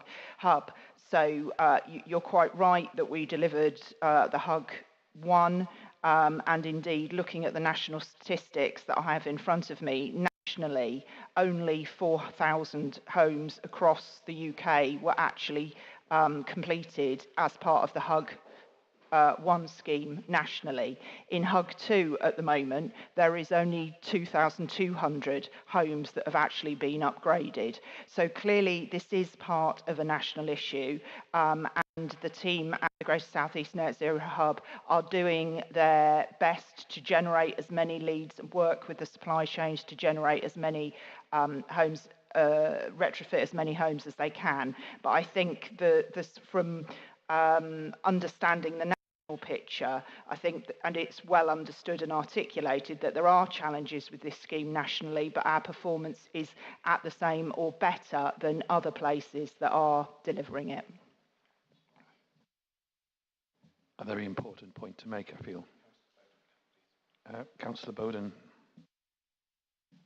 Thank you very much indeed, Mayor, and thank you for the explanation, although all of that, of course, is well known to us and it's all quite correctly in the paper.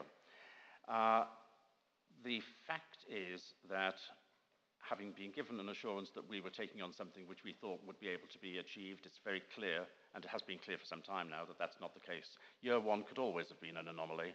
The fact that that's continuing within year two merely proves the point.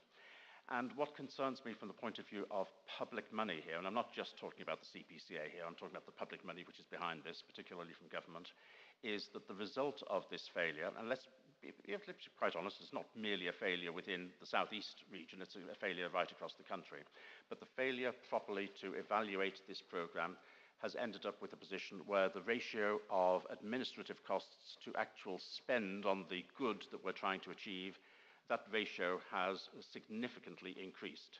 And that's highly regrettable when it comes to the spending of any public money at all.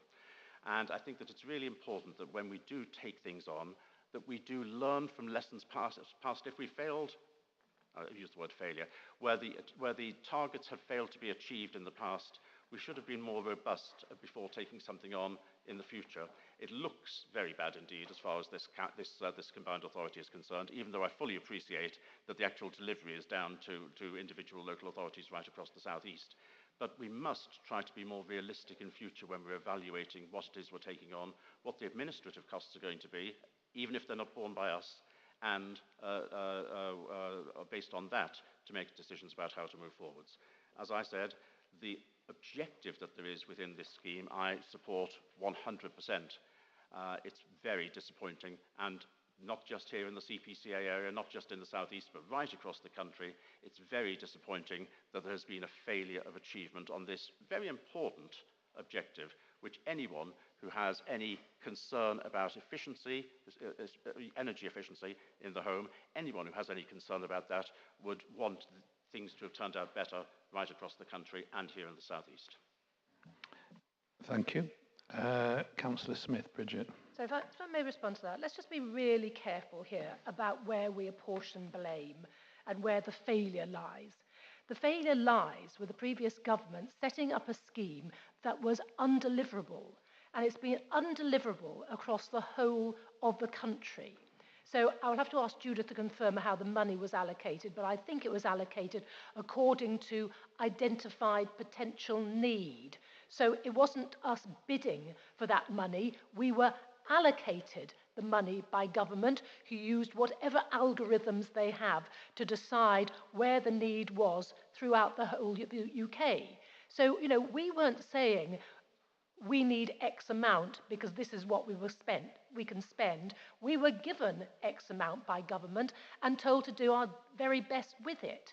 But we were given a flawed model and a flawed scheme that has been extremely difficult to deliver. And this isn't a one-off. This is the way it's been with various grants coming from government. And, with the work I do at the LGA, we are constantly appealing to the last government and continue to appeal to this government for a simplification of the grant systems that take massive resources from all of us in order to apply for the money, with large councils being at a huge benefit because they've got the staff and the expertise within house, and actually smaller councils with very limited resources really failing to get these grants because they cannot resource up to do it. So, this is a flawed system which has existed for all of the time I've been involved in local politics.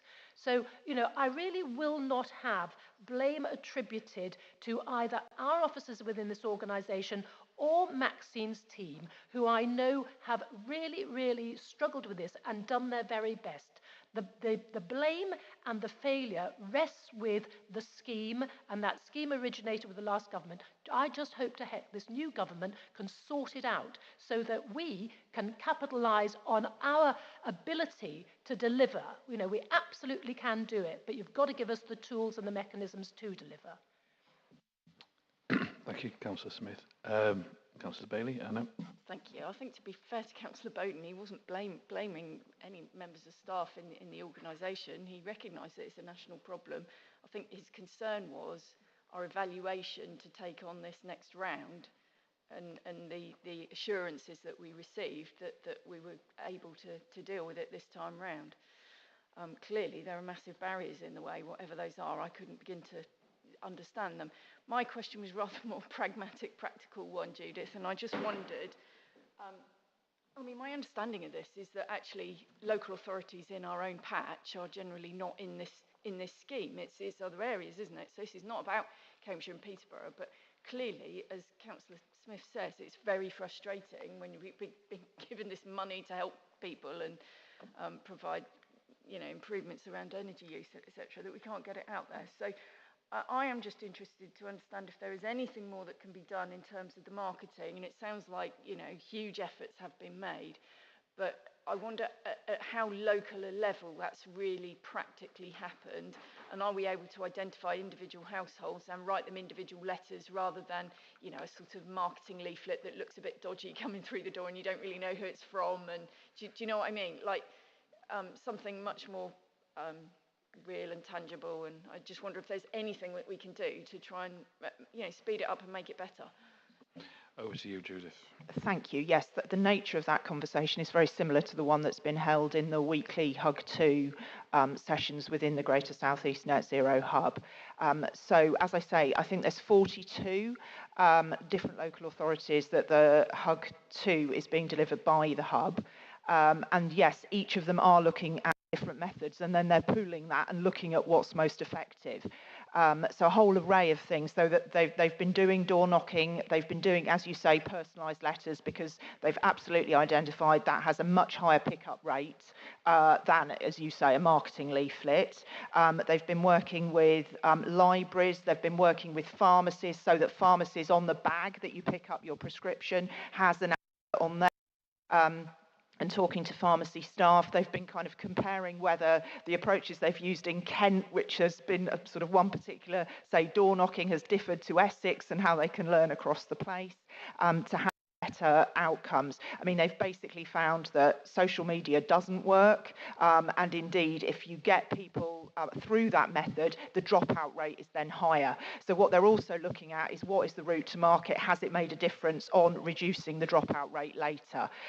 So yes, I would say they absolutely are looking at those options and continue to do so. But because the scheme finishes at the moment at the end of March 2025, which obviously isn't that long away, they are looking at, one of the reasons why this meeting with DESNES on the 25th of October is so important, are they going to extend it?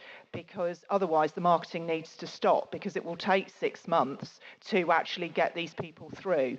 So I'd say they absolutely are thinking like that, acting like that, to take those actions.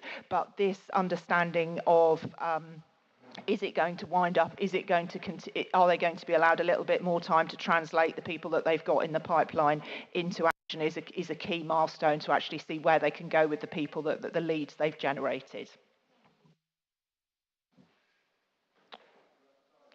Okay. Thank you. That was very helpful, Judith. There's no more hands indicating. We've now just hit just past 12:30, so I'm going to move the recommendations from the chair. Do I have a seconder? Thank you, Bridget.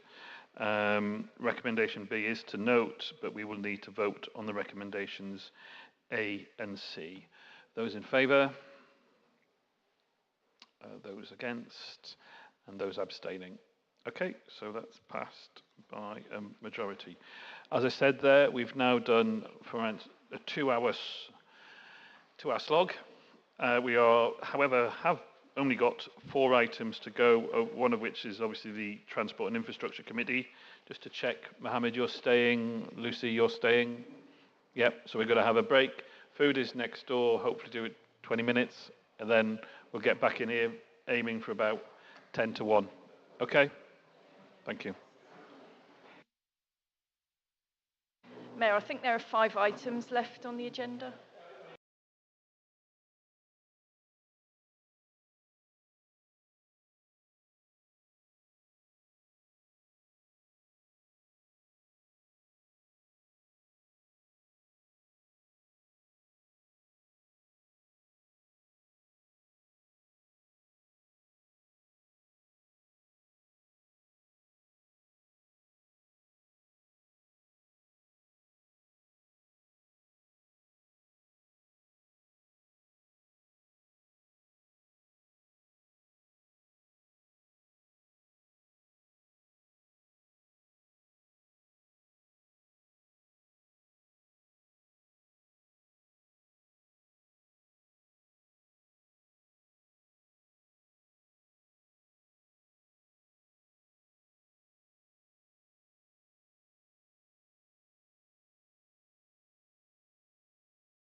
Just to say we're going live now and before we reconvene. So just...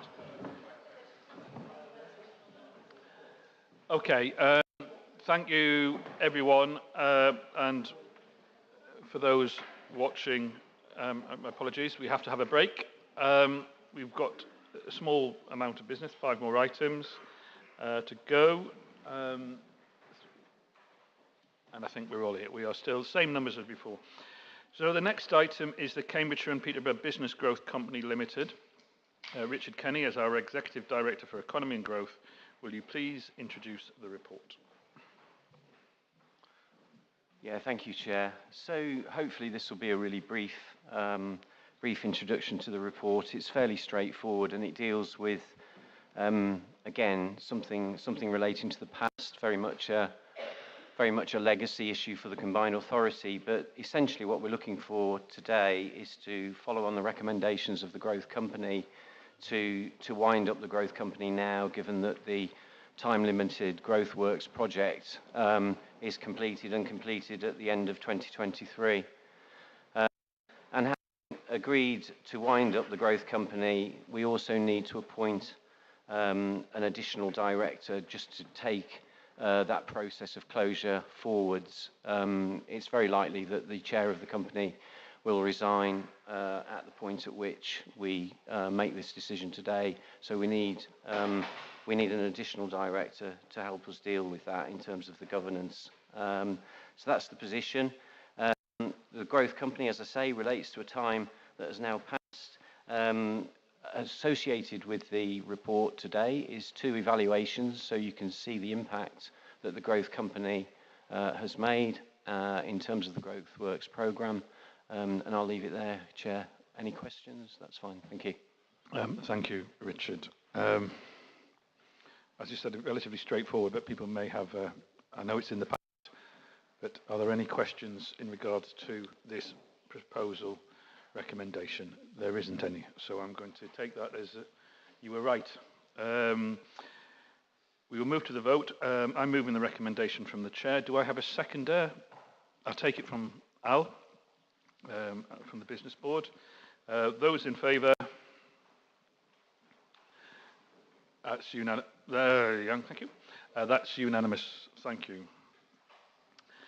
Next item is updates to the Constitution, specifically changes to the contract procedure rules to meet the requirements of the Procurement Act 2023. Matt Cumberbatch, as our Director for Legal and Governance and Monitoring Officer, will introduce the report. Thank you, Chair. Conscious of the items left on the agenda, I'll be brief. This is seeking approval for change to the Constitution to enable the Combined Authority to have the process and procedures in place for the introduction of the new procurement legislation. The amendments are recommended for approval following consideration by the Audit and Governance Committee at a meeting of theirs last month. The Procurement Act 2023 went through Parliament before the general election and was due to be introduced in October. The new government have had a look at it and decided they need to have a little bit of time, and so it's now due to come in February, which is why the recommendation states that the change will be made as and when the legislation is put in place. I suppose there was a choice for me in terms of my delegated powers as to whether or not I just did this under delegated powers as a legislative change, but thought it best to bring it before the committees just for a sake of transparency, really. I'm not going to go through the main changes of the Act. They're in Section 3 and are there for you to look at, again, conscious of time. And you'll see in the appendices there's a track change and a clean version of what the part of the Constitution that relates to that will look at. Obviously, happy to take any questions, and we have the procurement manager here as well if there is anything specifically that members have a query on. Thank you. Okay. For this one as well, I'll be moving the recommendations from the chair. Do I have a seconder? I normally go for... Hi, Lucy. Lucy. I was thinking that Edna Wilson likes these things, but I'll open the report to debate by the board. Councillor Bowden, I'm stunned. It's a constitutional matter. You're normally the first to say. You happy with everything? I don't want to overdo my the amount of patience that you have with me and what I have to say today. You win. Okay, thanks. Okay. Okay, on this one, we will move to the vote. Those in favour? Those against? Abstaining. Okay, that's taken by a majority. And then finally, now, I've just got to get this right. So item 18 is recommendations from Transport and Infrastructure Committee. These recommendations have already been debated in considerable detail and approved by our subject experts on that committee at their meeting on the 18th of September. Now, does anyone have any particular questions or comments on the report within this agenda item, or are we all happy to take these recommendations straight to a vote? Just a question. Are you taking it in A, B, C, D separately? Well, no, I wasn't. That's what I was saying. If you wouldn't mind, I'd appreciate that. So is the one, right, what item do you want to go to? I'm happy to. I'd just like them to be taken separately, because I want to vote differently. Oh, right, okay. Do you want to debate them as well? Okay, fine, okay. So, is that okay? Then I'll just go one after another. So, normally at this point, I would look to my missing deputy, who is unfortunately not here today, as the chair of the TIC committee to propose a recommendation. But on this one, in her absence, I will do that. So I'll propose, and I've got a seconder. Always good to get it from a transport body, so I'll take that from Councillor Jamil. And we'll take this in order. So, recommendation from Transport and Infrastructure Committee, the new Digital Connectivity Strategy 2025 to 29. Recommendations. A, to approve the new Digital Connectivity Strategy 2025 to 2029. Those in favour? That's unanimous. Thank you. We'll move on. Electric vehicles. Recommendations. A, to approve the Cambridgeshire and Peterborough electric vehicles infrastructure strategy. And B, to note the progress on electric vehicles and local electric vehicle infrastructure Levi business case. Those in favour? Those against? Those abstaining? All right, passed by a majority. Right, the local concession proposal for pre-0930 bus travel. Recommendations here. Pleased to see this. The Combined Authority Board to use its powers as a local travel concession authority to introduce a local concession allowing pre-9:30 travel for all pass holders within the Cambridgeshire and Peterborough travel concession area from May 2025. And B, to delegate authority to the Assistant Director for Transport, brackets, Public Transport Services, to engage with local operators from the date of decision through to May 2025 to ensure the new local concession is implemented for that date, providing updates to this committee. I'm actually, as we've taken these separately, I'm just going to make a note. I'm absolutely delighted that this is being worked through and was discussed at the TIC committee.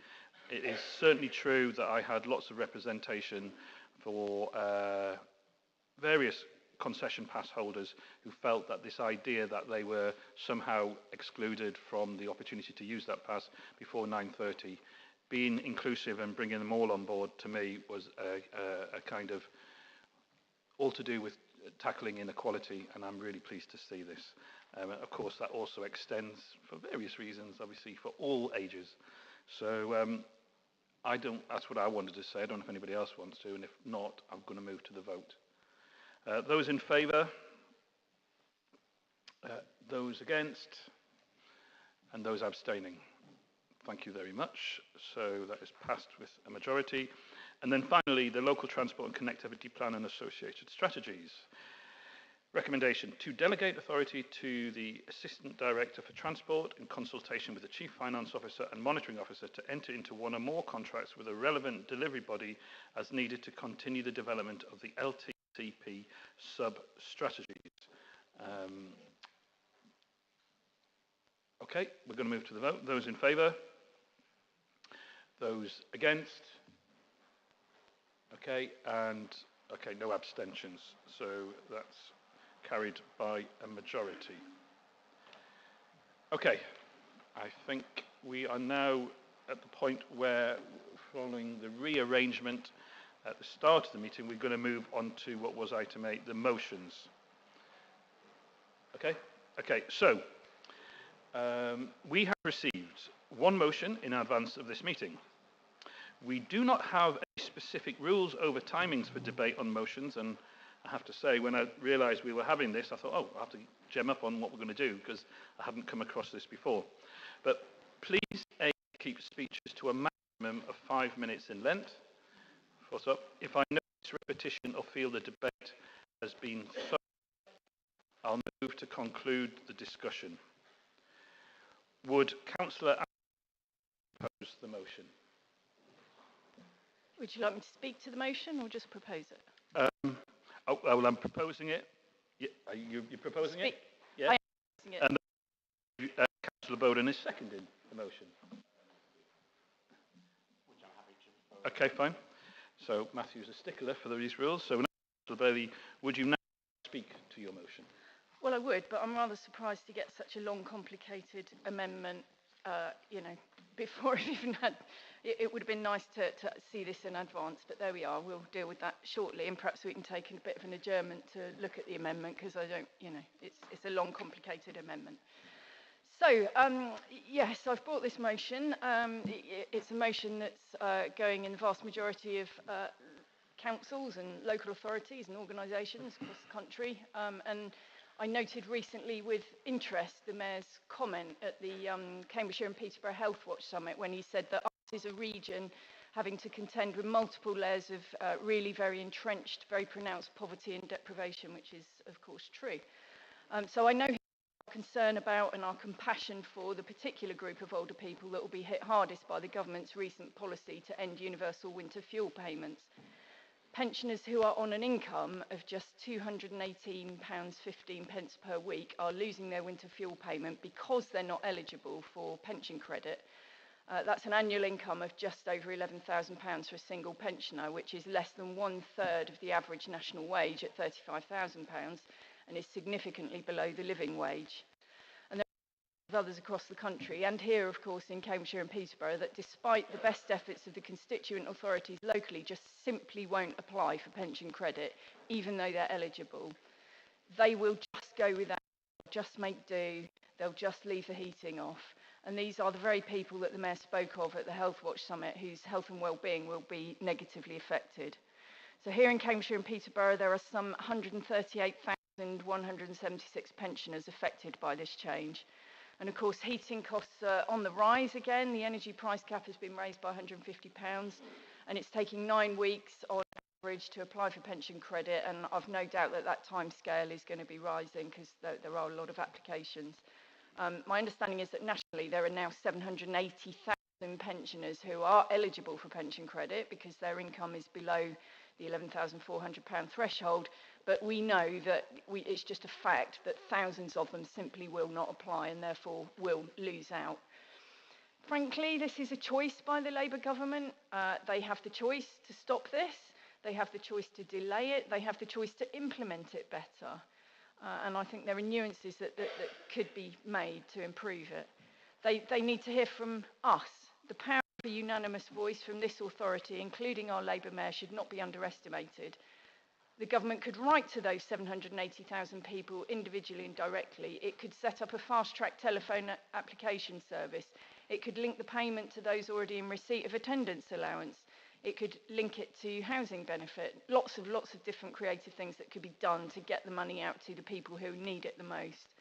And this authority itself can also take action, although as far as I can see, it hasn't done anything to date on this subject to publicise the issue and encourage people to sign pension credits, which I'm quite surprised about because, this authority does, through its comms team, put out information about all sorts of things that aren't in the direct remit of this authority.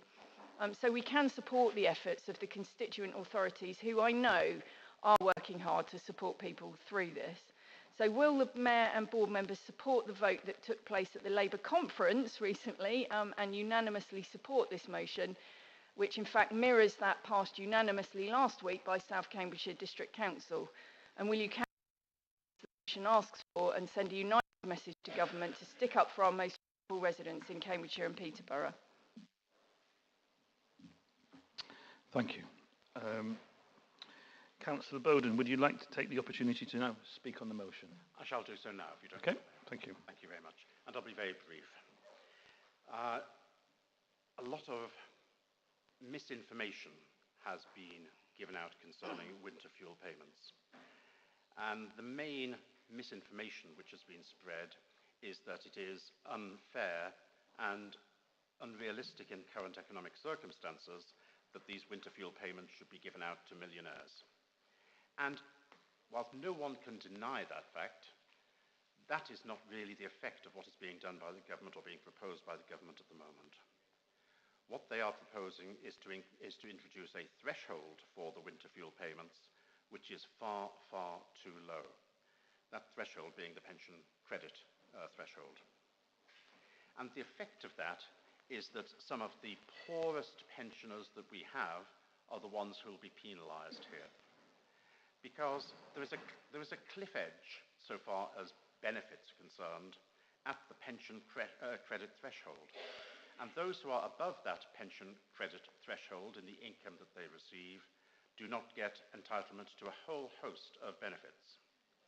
Now, the problem with that threshold is that it's set at below the standard pension level, the UK pension level, for those individuals who have, in the old terminology, those who have got a full stamp, those who've had 35 years of contributions at full rate of national insurance contributions during the course of their lifetime.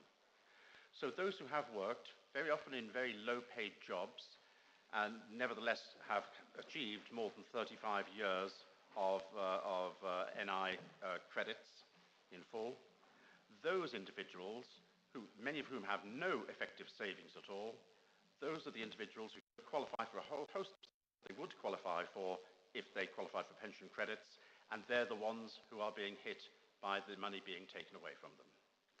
Now, we're not here talking about millionaires, we're talking about people who have to look at every single penny that they spend, people who worry about putting the heating on, people who worry about how much each individual item is that they pay for during the course of a week or month. So what this motion, as originally proposed, asks is that we, being I think all compassionate individuals, ask the Chancellor to review the decision to mean test the winter fuel payments, especially at this particular level. I'm not saying that it's wrong to have a cut-off point for the winter fuel payment. What I am saying, the cut-off point which the government has decided is, in some cases, quite brutal. It really affects people who really need government help and who really need our support in terms of what we do today and what we say today. So that's why I'm asking for the motion as originally proposed, which is very not party political, to ask for that to be put forward unanimously from the board, so that we can express our concerns about the situation, about the individuals who are most badly affected by it, and we can add our voice to the many, many others, as Councillor Bailey said, including the Labour Party in its conference, the many others who have expressed concerns about where this cut-off is being proposed by central government. Thank you, Mayor. Thank you. Excuse me, Councillor Bowden, thank you. Now, before we proceed to the debate, we have an amendment to the submitted motion, which has been circulated.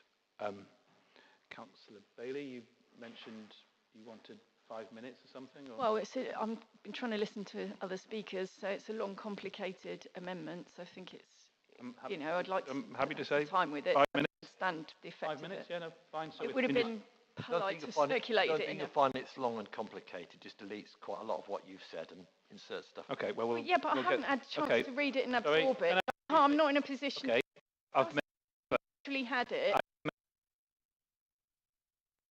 Councillor, through the chair, please. I've made the offer, obviously, 5 minutes. Thank you. We're adjourning for 5 minutes.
And Darryl, do we still have your company? Are you able to stay?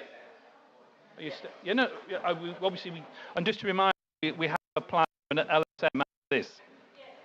I know that might not be what you wanted to hear, but there is a kind of a plan. Yeah, no, fine. Okay. Okay, team audio visual, are we back on? Can we go live again, please? Right, I've got a thumbs up. So, where was I? Before we proceed to the debate, we have received an amendment to the submitted motion.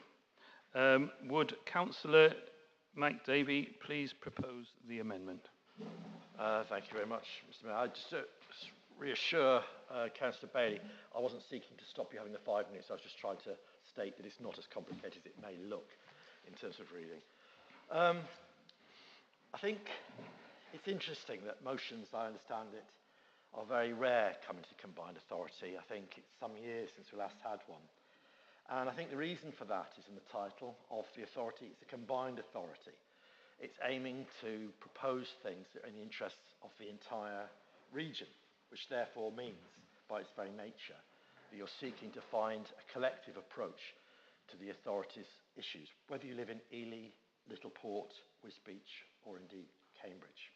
And so I was struck by what both Councillor Bailey and Councillor Bowden said about trying to find a unanimous approach to how we tackle what is clearly a difficult issue. We have a new Labour government come to power. And the first thing they did, pretty much the first thing they did, was to demonstrate an increased commitment to mayoral authorities. And so the impression that we give to the Labour government is vital. Within that authority, we have the golden goose that is Cambridge, and there's a commitment from the new government to invest heavily in the city, which will have knock-ons for all concerned. We have the removal of the best value notice, which indicates to me that government are content with the progress that's being made. Plus, we have a number of parochial issues that we want to see addressed. March to Wisbech railway line, the Ely Junction, dualling of Newmarket to Cambridge. These are all things that require us to tackle things collectively. And so therefore, when we approach the new government, and Nick is in regular contact with the new government, we don't want to be making ourselves look as though we might be antipathetic to what the new government stands for. So there's a tactical issue as to why I think the motion as currently stands is a mistake. I do accept that this is about politics.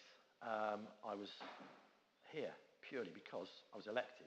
So politics invariably comes into this. And therefore one has to accept that.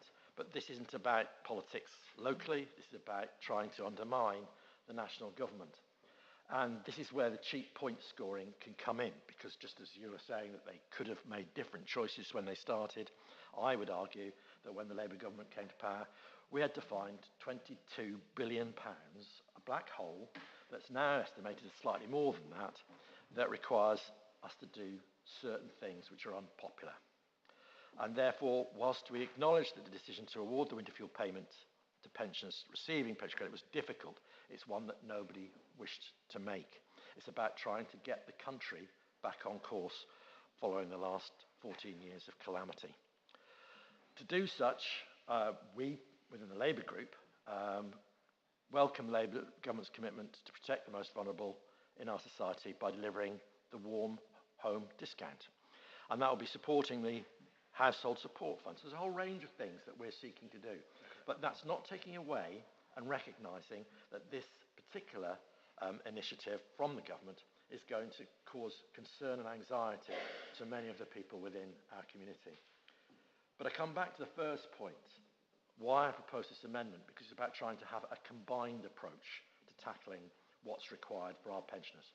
And that's why we've proposed the things that we have, and whereby the importance of the constituent authorities in raising awareness of the issues that are faced are vital. And that's why the amendments as it stands is about a combined approach that does not undermine the combined authority, particularly at the moment when we're trying to work hard with the new Labour government. Thank you very much, Mr. Mayor. Thank you, Councillor Davey. I realise in that proposing the amendment, you moved swiftly on to moving the amendment, so thank you for that, but that's okay, as long as you have a seconder, and I believe that's Councillor Jamil, who, obviously you can second it, and if I take it as a second, you happy with that? And now you have a right to speak now, or you can obviously speak later in the debate. I was second the motion, and I will reserve my right for now and then speak later in the Okay, fine. So with that in mind, I will now open up the amendment to debate. Please keep the focus at this point on the amendment and how it changes the original submitted motion. If debate starts to be around the original motion, I will draw it back to focus, as there will be opportunity to debate either the unaltered or substantive motion later. Order. Does Councillor Bailey not need to be asked if she accepts the amendment or whether she rejects the amendment? No? Okay. So it's just the way we normally do it. But, okay. Oh, you're so polite. Sorry, I'm going to go to... I think under normal circumstances, it may have been asked before the meeting, but as we're in the middle of the meeting, there was an opportunity. Obviously, Councillor Bailey could have chosen to say that she accepted it, but it's not something which necessarily we would do as a matter of course with the way in which it's been submitted. Okay. Okay, well, I'm opening up the amendment to debate. First, okay, Councillor Smith. Bridget. Thank you very much indeed. So, there is much in what's been said about the impact of the loss of the winter fuel allowance on the most vulnerable in our society, which I agree with. And my party agrees with it, and so shares many of those concerns. The question for me is it the responsibility of this combined authority to deal with it? And I would argue that this combined authority's responsibility is to deliver on its devo deal, on its devolution deal. You know, that's our core function. And that is what we are resourced up to do. And we have the people within this organisation to deliver on our devolution deal responsibilities.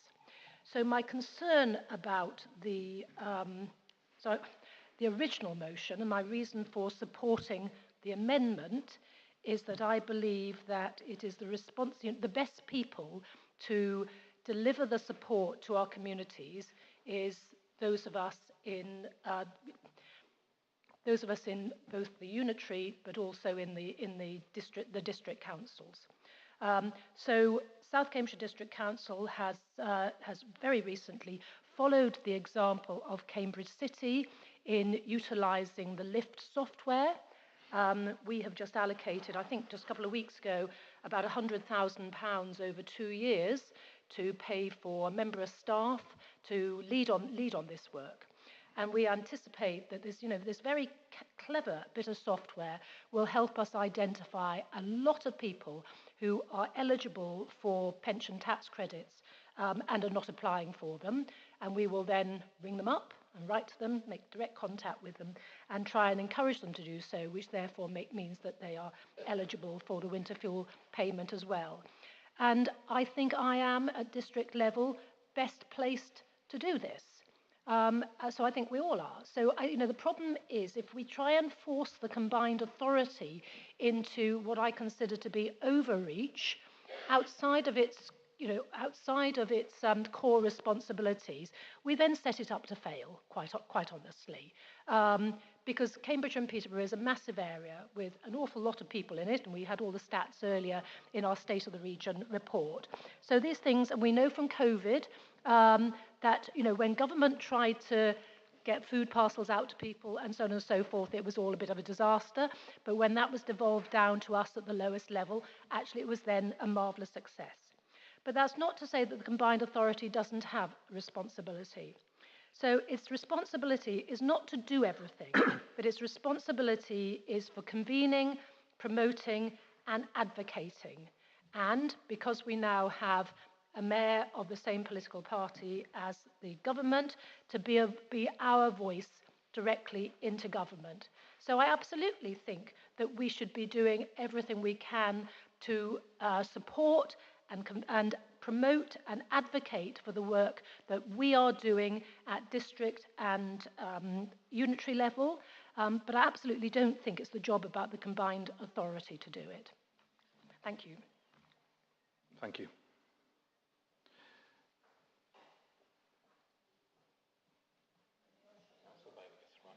Oh yes, no. Just any.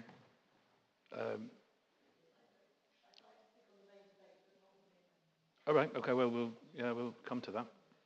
We're on the amendment, as was highlighted before. Okay. Well, I mean, you're the only person. Nobody has in. Sorry. Okay, Councillor Bowden. I would like to. And you. Yeah, you're fine. Okay, fine. Thank you very much indeed, Mayor. And I'll do exactly what you say and concentrate on the amendment, not on the original motion. Because whilst the original motion supported the hardest hit pensioners so far as this winter fuel allowance change is concerned, the wording of this amendment hijacks and butchers the original intent of the motion and changes it into a party political polemic against the Conservative Party, which Councillor Davey knows full well that 2 members of this board cannot possibly support. Councillor Davey mentions that the proposals from the government have caused, and I'll quote him here, some concern and anxiety. Well, it's rather more than that.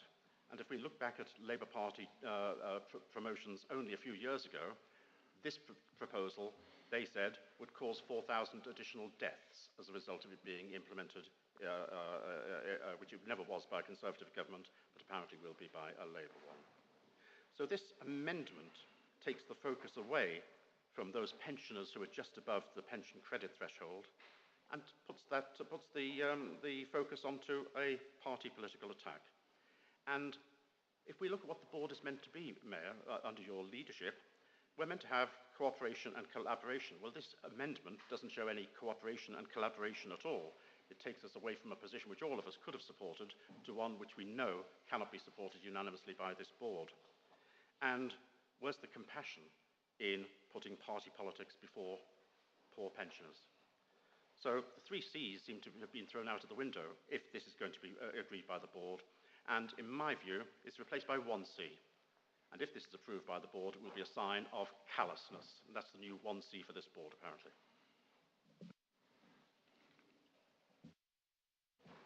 Councillor Bailey.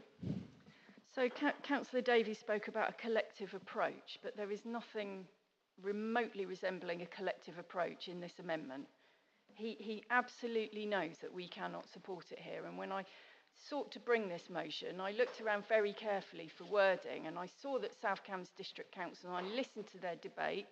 I saw that they'd brought a cross-party motion, and I thought there's nothing in there that's party political because both sides of their chamber were able to support it, and I thought it was a very reasoned and well put together final version that they debated and supported unanimously, which is why I put it with the tiniest of amendments that were necessary because it's a different authority here today. So I'm shocked to hear that Councillor Bridget Smith isn't going to support it because I thought she actually cared. She said that she cared about pensioners and people in difficulties.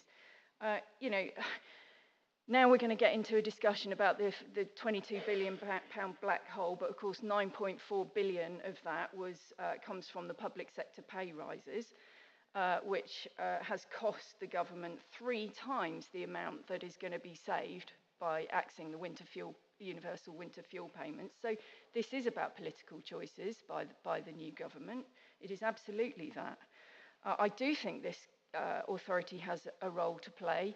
This authority's comms team does a fantastic job all the time of promoting things that are absolutely nothing to do with our remit.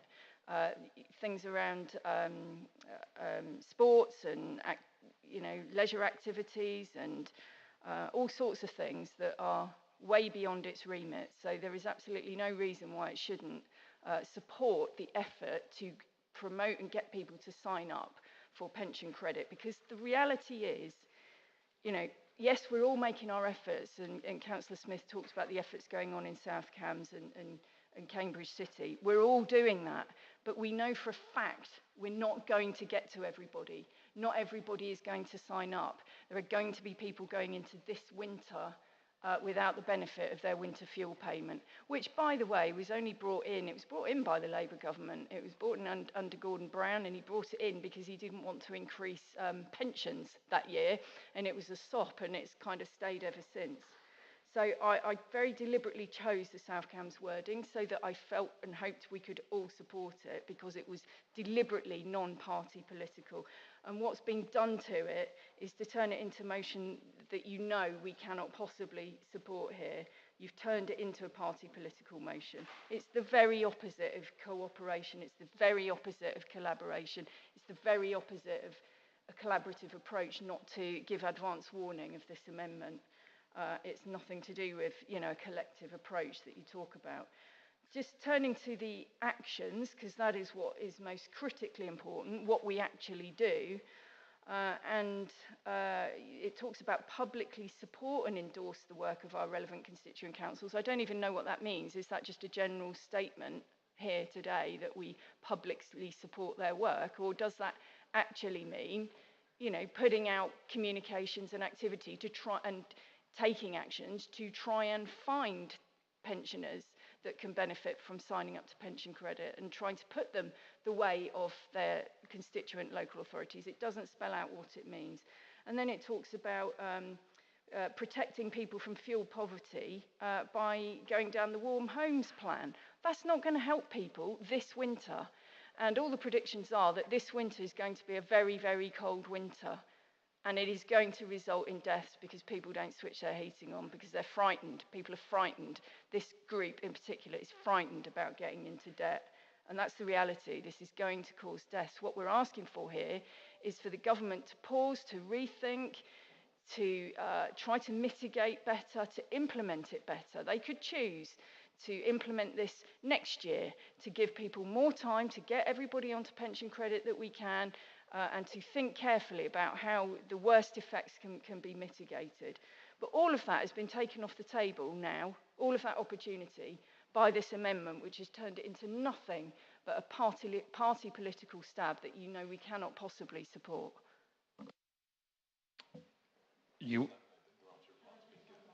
All right. Sorry, one more suggestion.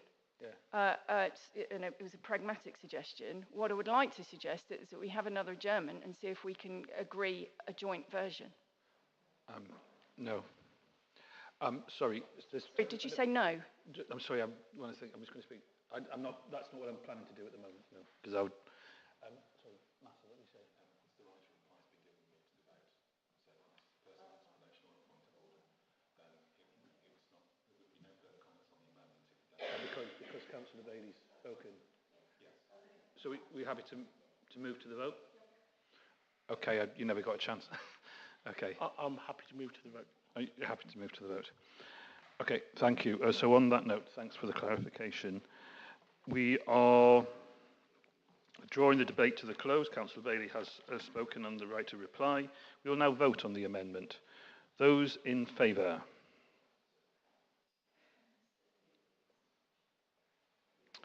Those against?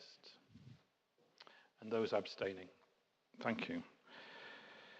So we now move to the debate on the substantive motion as amended.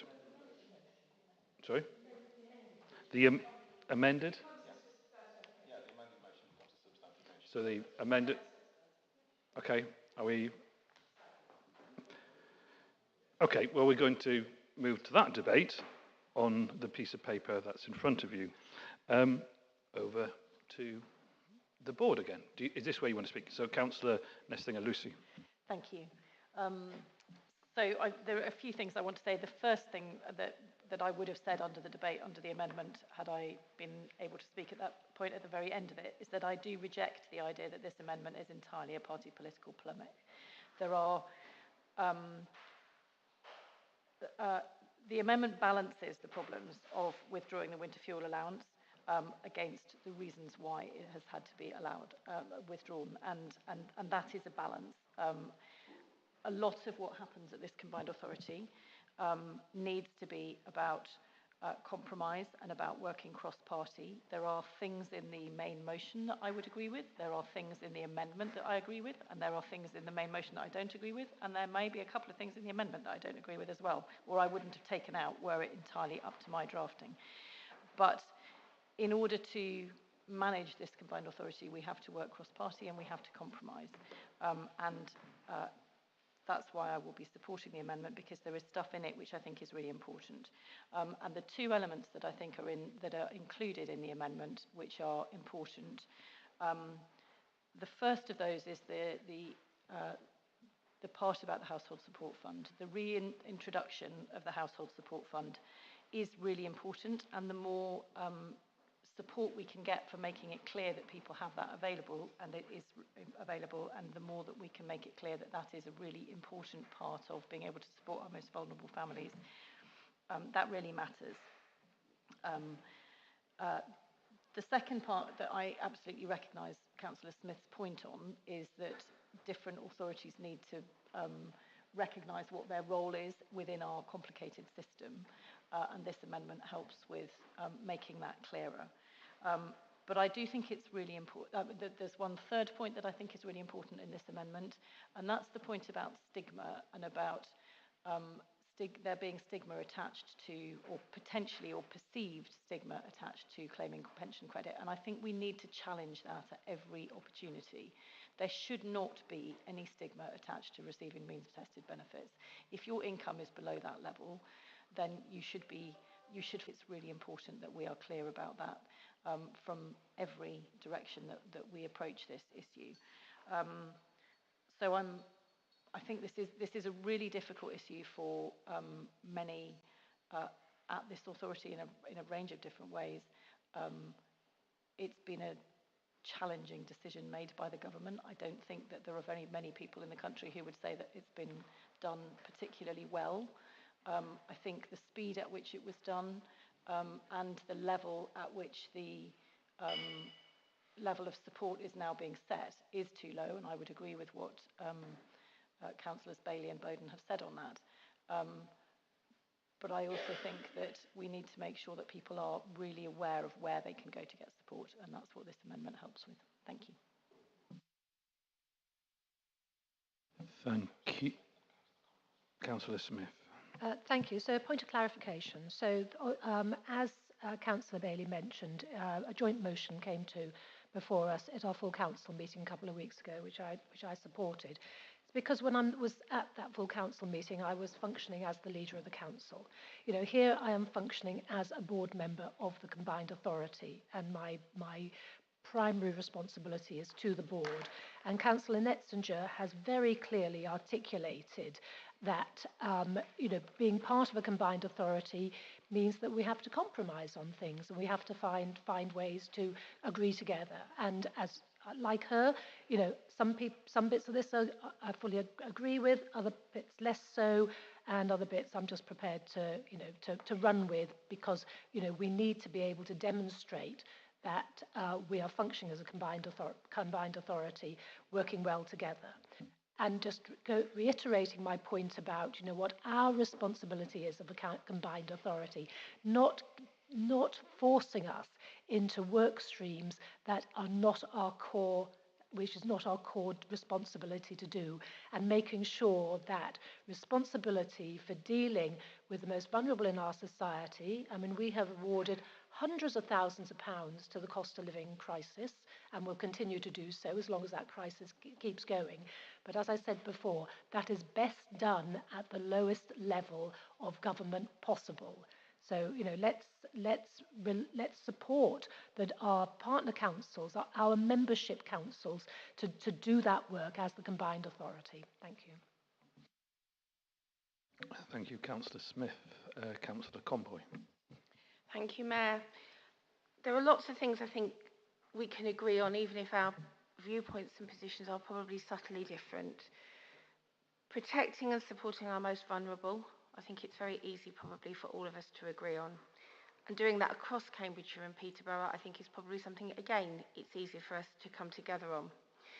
And helping people towards the support that is available has always been something that we have done probably as constituent members of this board. And I don't have an objection to any help and support that the Combined Authority may choose to give us in terms of telling people, because our audiences will always be different. And I'm not precious about how they get the information, I just care that they get the information. I think the difficulty is when there is a blanket motion that is coming to all of us as constituent councils, coming from a single source, it makes it much more challenging to stand and look at this as a cross-party coming together. I had very much hoped that that's something we might have been able to achieve. Like my colleagues, there are some things in the amendments that feel quite comfortable. There are some things that feel quite challenging. But I had hoped that we might be able to come together on it. And thank you, Councillor Bailey, for the offer that we might do that. I suspect there may not be a will, but thank you for that offer, because that notion that we might want to come together and speak collectively and find a way to do that, I personally welcome. So I am in support of the amendments, because I think it's a pragmatic way forward, and I hope it does signal that we are trying to work cross-party, given that we've got an amendment which has come nationally from a single source, from the Conservative Party. I think that puts a number of us in a slightly uncomfortable position. I'm sorry, Councillor Bowden, you're looking very quizzical, but for me that does feel that it may be on a national issue and a national position. I appreciate that you feel that you've amended it, Councillor Bailey, for it to be much more tailored for here. I was hoping the amendments would take us nearer that. So I'll see where the debate goes, but I'm supportive.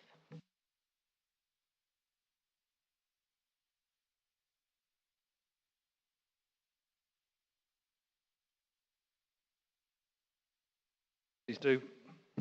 Can I ask for a point of clarification?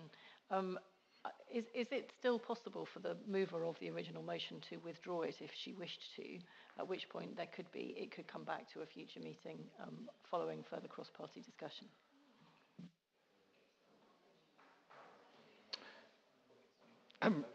Well, sorry, that's a question for the monitoring officer. I think it would be very unorthodox to do that at this stage, given that we have had a motion moved and second and an amendment agreed upon. And also, of course, there are certain rules about things coming back within certain periods of time. If Councillor Bailey was to withdraw the motion, then I don't know how that would affect things, because actually it's gone further than that. It's gone to a different vote afterwards. So I think you'd probably move on from there. Can I have a point of clarification? Yeah. It's not my motion anymore. I'm no longer the proposer. No. Councillor Davey is the proposer. Yeah, that is correct. Correct? That is correct. Sorry. Well, in the sense that you're the proposer of the original motion, so you get the right to reply in accordance with the procedure. But as such, as I say, because it's gone through another vote with another proposer and secondary. But this will not go down in the minutes in my name. No, because I'm not the proposer of the motion. Sorry. Substantive motion has been proposed, that has now been adopted, has been proposed by Councillor Davey. Yeah, if I may assist, the minutes will show that there was an amendment proposed and there was an amendment put through by somebody else. Yes.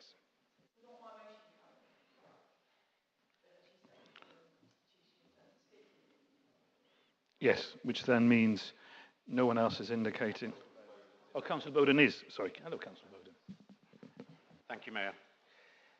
Well, this motion actually provides you, Mayor, with a choice, because it's fairly clear from the debates we've had which way the Labour and Lib Dem constituent authority members are inclined to vote on this particular amended motion, even though it is blatantly party political now. But you, Mayor, uniquely, under our constitution, have a chance to stop that, because it doesn't merely need to get a majority of the board supporting it, it also needs the Mayor's active support in order for this motion to go through. Now, Councillor Smith said we have to compromise. Well, that's exactly what Councillor Bailey asked for. She asked you to allow for a short adjournment so that we could find some compromise wording to be worked out so that we could all agree a reworded motion unanimously. You still have the opportunity to provide that short pause to try and achieve unanimity. And I do look to you, Mayor, to prioritise poor pensioners over party politics. Because you were the one, Mayor, who said how important cooperation and collaboration is. And it's your actions now, and I'd be grateful if members are quiet while I'm talking, please. It's your opportunity now, Mayor, to be able to achieve some cooperation and collaboration through attempting to achieve some unanimity on wording which we can accept. But also, when it comes to the final vote, if it is in this form, this will be a choice. If it is a matter of poor pensioners against party politics, it will be your choice between compassion and callousness. And I hope, Mayor, you choose compassion rather than callousness. Thank you.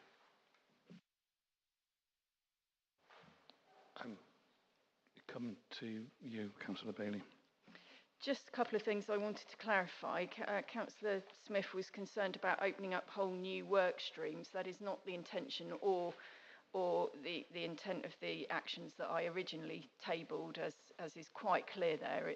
The actions require a letter to be sent and then a comms campaign, which the comms team is already totally geared up to doing and already does on a number of different subjects that are not part of this combined authorities remit. So it was just to clear that up. I mean, I'm more than happy to have a version of this that includes the things that you're looking to include. We had members over to the right here saying that the reason they couldn't support the original version was because it didn't mention the Household Support Fund and it didn't mention the thing about taking away stigma. I'm more than happy to incorporate those into a third version, and I will finish by inviting you again, Mr. Mayor, to allow us an adjournment so that we can try and agree a collaborative final version that we can all support.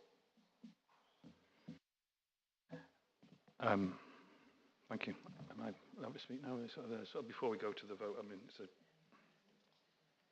today? Can I speak? No, I can. So I'm just.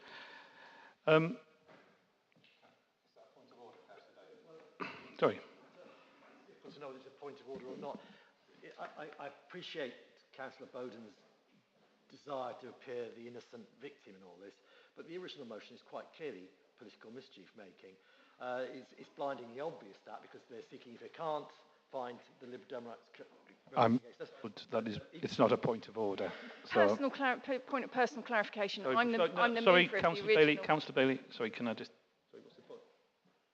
Point of personal clarification. I am the proposer and mover of the original motion. It is absolutely not for party political purposes. It's why I looked to the wording, just to reiterate, I looked to the wording that had been agreed cross-party at one of our constituent councils. That's exactly why I did it. May I point out that there is no Labour councillors at South Cowns. If Councillor Bailey wished to have that compromise, she knows my phone number. It would have been quite easy to pick up the phone. And so far, I don't recall having received any request by email, letter or phone. Okay. That would lead me to suspect that that's not the case. So I think the point's been made and we're going in danger of going around things. There were also some questions there from the corner. I'll just put it very simply. I'm very well aware when this motion came in, it was a significant challenge to every single member of the board. Obviously, I would like to acknowledge the willingness for, in preparation for this meeting, although it took a lot longer and possibly right up to the very last minute, trying to get something that we felt was appropriate to bring back as an amendment. I'm grateful for the numerous people who made an effort to get that on the table in a timely manner. I just want to finish. I may be a mayor and I may be the chair of the board, but a bit like when the Prime Minister says, country first, party second, for me, I'm speaking on behalf of the combined authority.